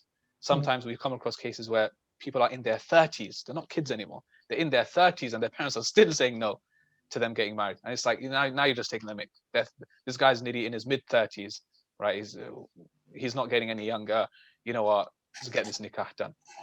Please consult locally, individually, inshallah, with these things. Where do we draw the line between having ghira, protective jealousy over your potential spouse or your spouse, and between being controlling or forceful or just being too lax with it? Yeah, it's a good question. I think, look, controlling in any case is never a good thing. Okay, so for example, let's say a lot of the times, from the tone of the question, I say it maybe has something to do with the way that they dress, etc. Look, if they were dressing a particular way, okay, for example, and they are not changing that just yet, and for you to now say to them, you must dress this way if we were to get married, etc. For me, that's just being controlling. That's not right. You might think that you're doing the right thing because what you're telling them to do is the right thing. What they're doing now is wrong. But for you to now enforce that, that's not right. You can't force them just because you're marrying them that they have to dress or act a certain way. So if you're trying to change that person and enforce your, whatever it is, criteria upon them, that's not right. Ghaira is, look, when other people, right, deal with them, and for you to have protective, zealous kind of jealousy or these feelings, right? That's where ghaira comes in, right? But ghaira is not just in them. You can always advise them with love, with compassion, okay? But to change a person is not going to happen, especially if this person is in their 20s, hitting their 30s. You can't change that person. And this is, again, something else. When it comes to getting married, don't think that this person's going to change. Okay, when I get married to them, they will change. This is, they may change, they may not change. You can't enforce that. So ghaira is just to have certain, of course, you want to make sure your wife or your husband is safe. You want to make sure that, they are, that no harm comes to them. You want to make sure it's always positive thing. You always want good for them, right? But never be controlling, because to be honest, being controlling is just a red flag in any relationship. Allahu Alam. What advice would you give to revert Muslims who are sort of struggling and finding it hard to get married? Yeah, subhanAllah, there's a lot of there's a lot of networks out there today, alhamdulillah, which is a good thing. Even in London, in and around London, there's lots of revert organizations, networks, and so on. I would say definitely touch base with these guys. Inshallah, there's circles and classes even specifically for reverts. I think that's growing. I don't think there's enough, but I think that's growing. But look, unfortunately it will be a struggle when it comes to marriage, not just because of not finding someone, but even there's plenty of Muslims there, but are they willing, especially from a cultural perspective, not an Islamic perspective, but from a cultural perspective, are they willing to accept you or to consider marrying you? I don't think you have much control over that. You know what I mean? Like, I can't advise you to do something. That's the other person's problem. You can't change that. Like I said, is that slowly changing? It definitely is. Many reverts are getting married into already whatever, South Asian, whatever families, right? Arab families or families who are brought up Muslim, etc. It's definitely changing, but I don't think you can do much except for, have a strong community base, even with joining classes, local masjids, organizations, etc. Try your best to keep, as connected as possible with these communities. And I guess, you can't do much except for, try and through these communities organically, you may come across someone. You may even meet a fellow revert. Not that I'm saying that that's the only way to get married as a Muslim, of course not. When it comes to accepting Islam, we should drop these terms. A revert 10 years down the line, we still refer to them as a revert. I find it ajib, to be honest with you. They've been Muslim 10 years and you're still saying, mashallah, here's a revert brother. That guy's been Muslim 10 years, 5 years. They are Muslim now, just like you are Muslim. They are Muslim. Drop the terms now. So I'm not saying that reverts have to marry reverts. No, I'm saying it might be easier in some cases, or try keep a strong community connection, inshallah. Yeah, Wallahu alam. And when dealing with the Mahr, is it okay to bargain in it? And sort of just reaching a mutual sort of amount or... Yeah, the Mahr, inshallah, we're going to discuss in detail in the seminar what the ideal, is there an ideal amount for Mahr, etc. But look, the Mahr ultimately comes down to what is the woman, before anybody else, the woman herself, the wife herself, what is she happy with? What can the guy afford? What's realistic? Okay. And ultimately what culturally, the third thing is culturally what's acceptable as well. We do actually consider culture because the Qur'an mentions it as well. So culturally, nowadays, if you were to say, I'll give you like 50 quid, and a Snickers bar as your Mahr, right? I mean, that's a bit disrespectful because you could probably afford a bit more than that. And you could not just afford more than that, but, think about it. What is the spirit of Mahr? It's a lot more than just, it's a formality for nikah. The spirit of Mahr is, Allah says in the Qur'an, it's a gift. You give it in good cheer, in good faith to your wife. Think of it as a respectful amount. For you, it may be affordable and respectful is £1,000, for example. She's happy with that. You're happy with that. You can afford it. It's a good, respectful amount. But people who give Mahr like £30, I've done this. I got to nikahs and £33 Mahr, £50 Mahr, £101. I have to always add a 1 to it as well. Always a specific numbers. Yeah. It's just like, seriously, you spent £20,000 on a wedding and you're giving your wife £100. That is, for me, it's pure disrespect. What are you showing to your wife? That, you know what, my wedding is more important than you.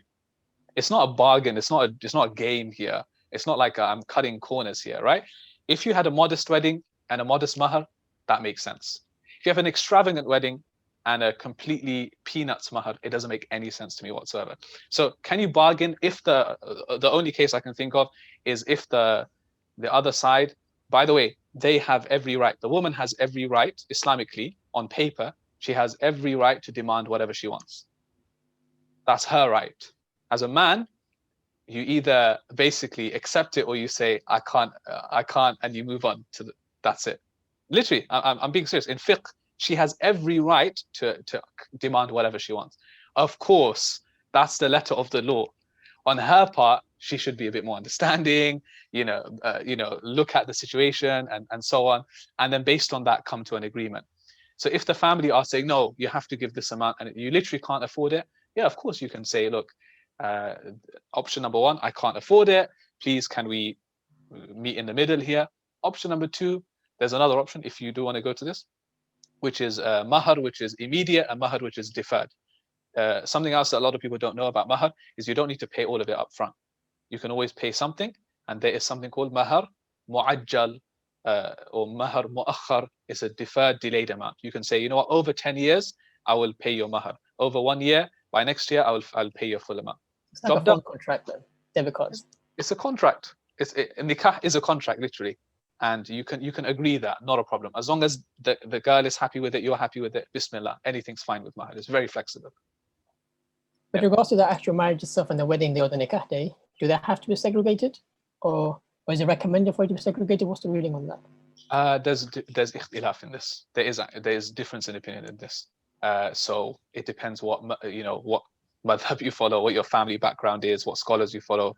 Again, there are some who take segregation to a very stricter level, a very high level, which and I can't police that. That's your opinion, and that's a valid opinion. That no, men and women should be completely separated. And there are others that kind of in the middle, family, seating, whatever. There are others who may be a bit too relaxed in this regard. I'm not saying the relaxed one is okay, but I'm saying that there is a difference in opinion in. It comes down to what is khalwa, seclusion. So those who say you don't need to physically separate the men and the women is because they take the opinion that the only time that is not allowed is in khalwa, in seclusion. You're not allowed to be alone with another woman, a man being completely alone with another woman in seclusion. There's nobody else around, and the doors are open for things to go wrong, right? But if there's like families together, right? You've got like, let's say 50 people in the room, in the hall. There's families, this family sitting there, this family sitting there, this family sitting there. Then I'm saying, according to this view, they say it's fine because it's not like fitna, like, people are flirtatious and there's, you're all alone by yourself. Like the families are just getting on with their thing. It's a happy occasion and the wedding happens like that.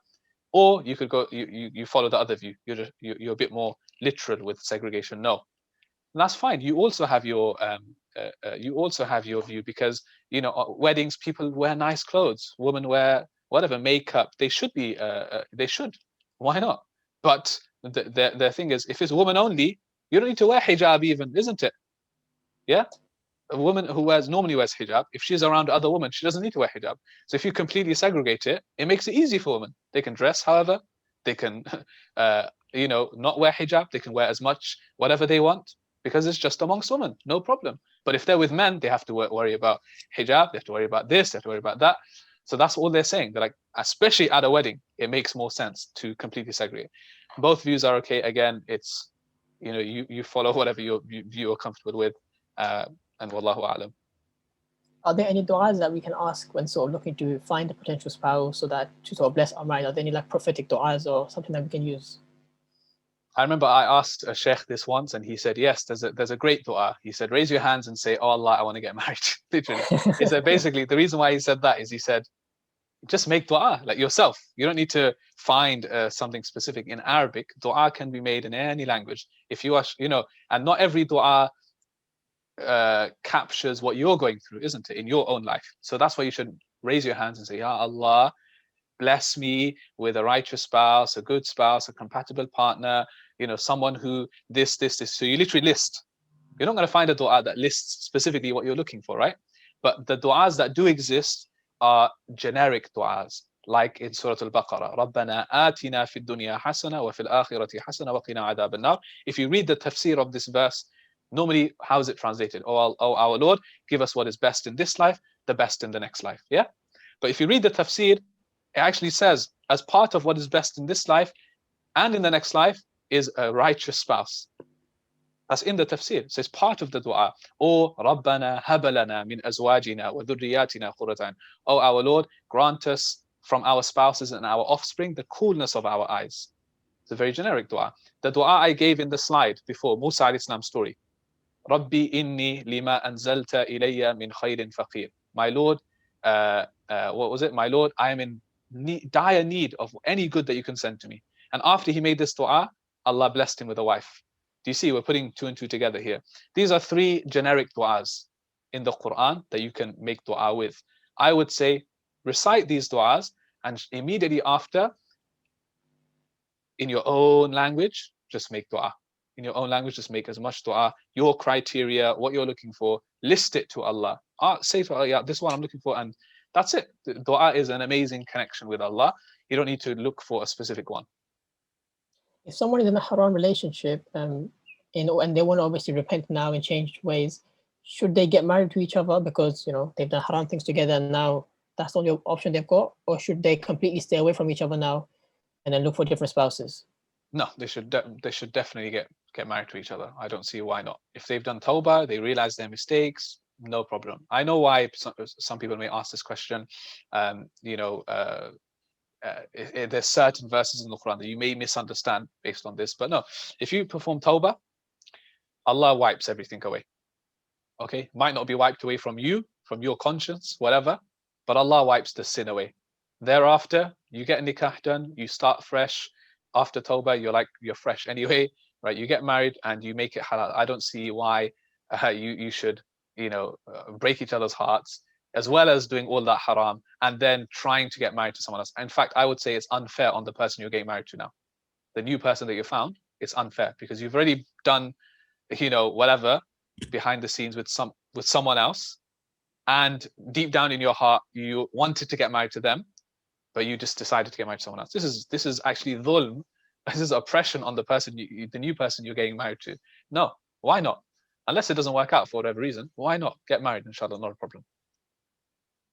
Jazakallah khair. I think I've kept you here for a very, very long time. I'll start wrapping up very, very shortly, inshallah.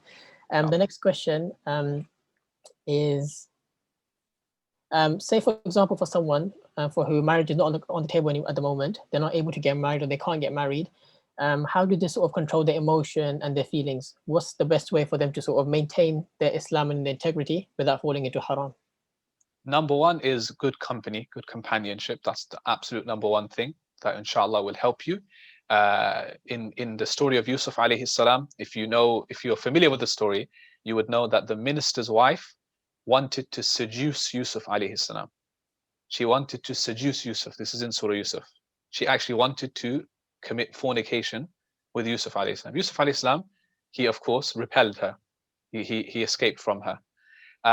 And later on in the story, if you read on, her friends, her company, right, when they saw Yusuf alayhi salam, when they saw how beautiful he was, how handsome he was, they said, you know what, it was justified what you did, and they encouraged her again to do the same thing.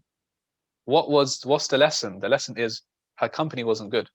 And they were actually saying, yeah, you know what, sometimes we have a lads group or a girls group and you're gossiping and you're telling each other, oh, wow, look how fit he is. Oh, look how buff she is. Oh yeah, bro, you should totally DM her, man.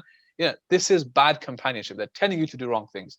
But a good companionship said, you know what, bro, have some respect. Don't get too excited. Inshallah, if it's good, you can look into it as marriage. So have good company. That's the number one thing. Number two, just make plenty of dua. Spirituality is the key thing here. What does spirituality consist of? Loads of different things, not just praying salah and the day-to-day obligations. I'm saying beyond that, right? How much Qur'an, how much adhkar are you doing, right? How much dua are you making, right? Are you working on your character? Are you seeking knowledge, for example? Are you trying to learn more about Islam, about Deen? The more you do these things, honestly, the more easier it becomes to do good. Because you're trying to stay good, Allah will keep you good. You go to the gym, you work out, you're going to be healthy. You go and do more good deeds, spiritually, you're going to be healthy. So do good deeds, stay in good company, and until that time comes, inshallah, you should be okay. I think I'll ask just two more questions. The next one is, how do we interpret the response to Ishtikhara? Are we meant to see dreams? Do we look outside and see rainbows? How do we understand it? Yeah, I've done a whole webinar on Ishtikhara, by the way, because it's such an in-depth topic. But to be very simple, we spoke about making dua. Ishtikhara is a dua. Every time you make dua, do you go and wait for a dream? Do you wait for a rainbow? Do you wait for a sign? No. When you make dua every day after salah, right? What's the purpose of dua? You're asking Allah. You're seeking Allah's help. You're seeking something from Allah. That's it. Should the dua be accepted? If it's good for you, Allah will give it to you. If it's not, then it won't happen. Allah knows best why. Okay, I'm sure many of you have asked for Ferraris and PlayStation 5s and whatever in your du'as. Have you got it yet? Some of you may have got a PlayStation 5 since then. Some of you may not have, right? Allah knows best why. Okay, Ishtikhara is another dua. It's a very powerful dua, but you treat it like any other dua in the sense that when you've done Ishtikhara, there's no miracles that's going to happen. You don't need to wait for anything. It's a dua. You're seeking Allah's guidance in this matter. So you wait. Obviously, when I say you wait, it doesn't mean you sit at home now and you don't do anything. You do whatever you can in the meantime, right? So if you're pursuing marriage, then you do whatever you can in the meantime. You're still speaking family, you're getting to know that person, whatever you need to, you're still doing that. But then along the way, if the Ishtikhara, if Allah basically doesn't want that thing to happen, what will happen? Things will get more difficult. You will end up not feeling it. There will be barriers in between. All of these things will happen, right? If it's a good thing, you'll feel good. Inshallah, it'll happen. Family's blessings. Doors will open up for you, basically. Allah facilitates it for you. That's it. So don't wait for miracles. Don't wait for any signs. Don't wait for anything. Just keep performing Ishtikhara, even if it's like regularly. You don't need to do it once. Regularly do Ishtikhara and keep doing whatever you're normally doing. Allah will guide you. And whatever happens will happen in the end. And whatever does happen, inshallah, it will be the best outcome because you made dua along the way. So it's really nice and simple. Just the last question. With regards to the actual marriage and ceremonies and stuff, is it okay for you to just have the nikah ceremony and that's it, or do you have to throw a big wedding party or a walima, as there is in some cultures? Yeah. So the nikah is completely fine by itself. As for the walima, by the way, I always say there's two key things Islamically, not culturally. If you want to do it culturally, you have the mehndi and you have the rukhsati, and then you have the walima, and then you have this reception. Yeah, but Islamically, there's two things. The first thing and the most important is nikah.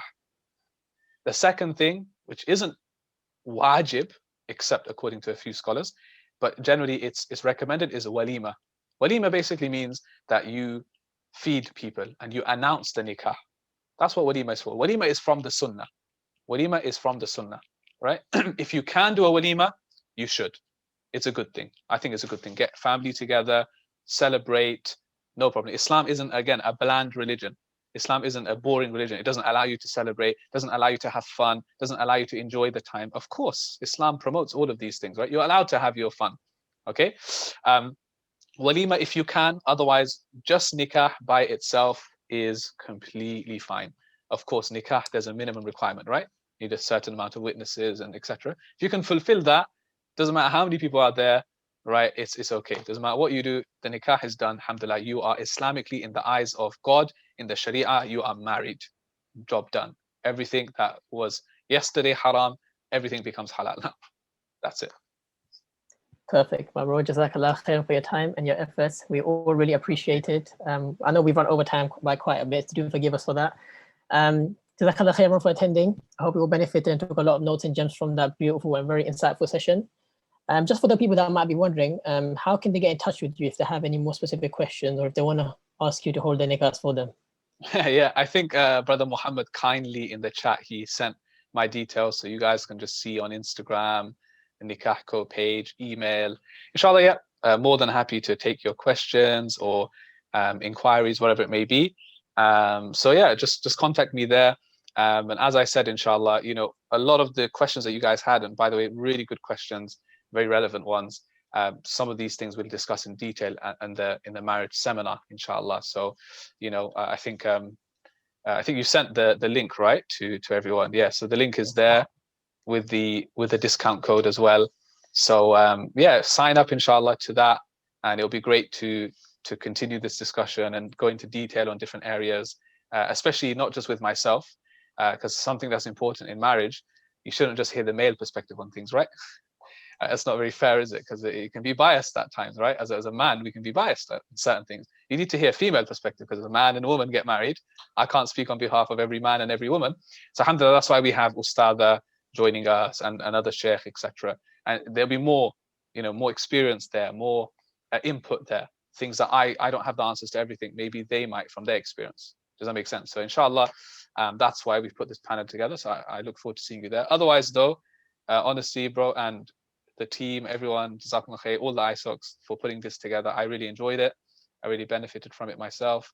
And I, inshallah, you know, any other time you guys need me for anything else, inshallah, just, you know, where to find me. Inshallah, we look forward to hosting you once again in the near future. Once again, Jazakallah khair, guys, for joining. I know it's been a long time. I think our backs are probably hurting by now.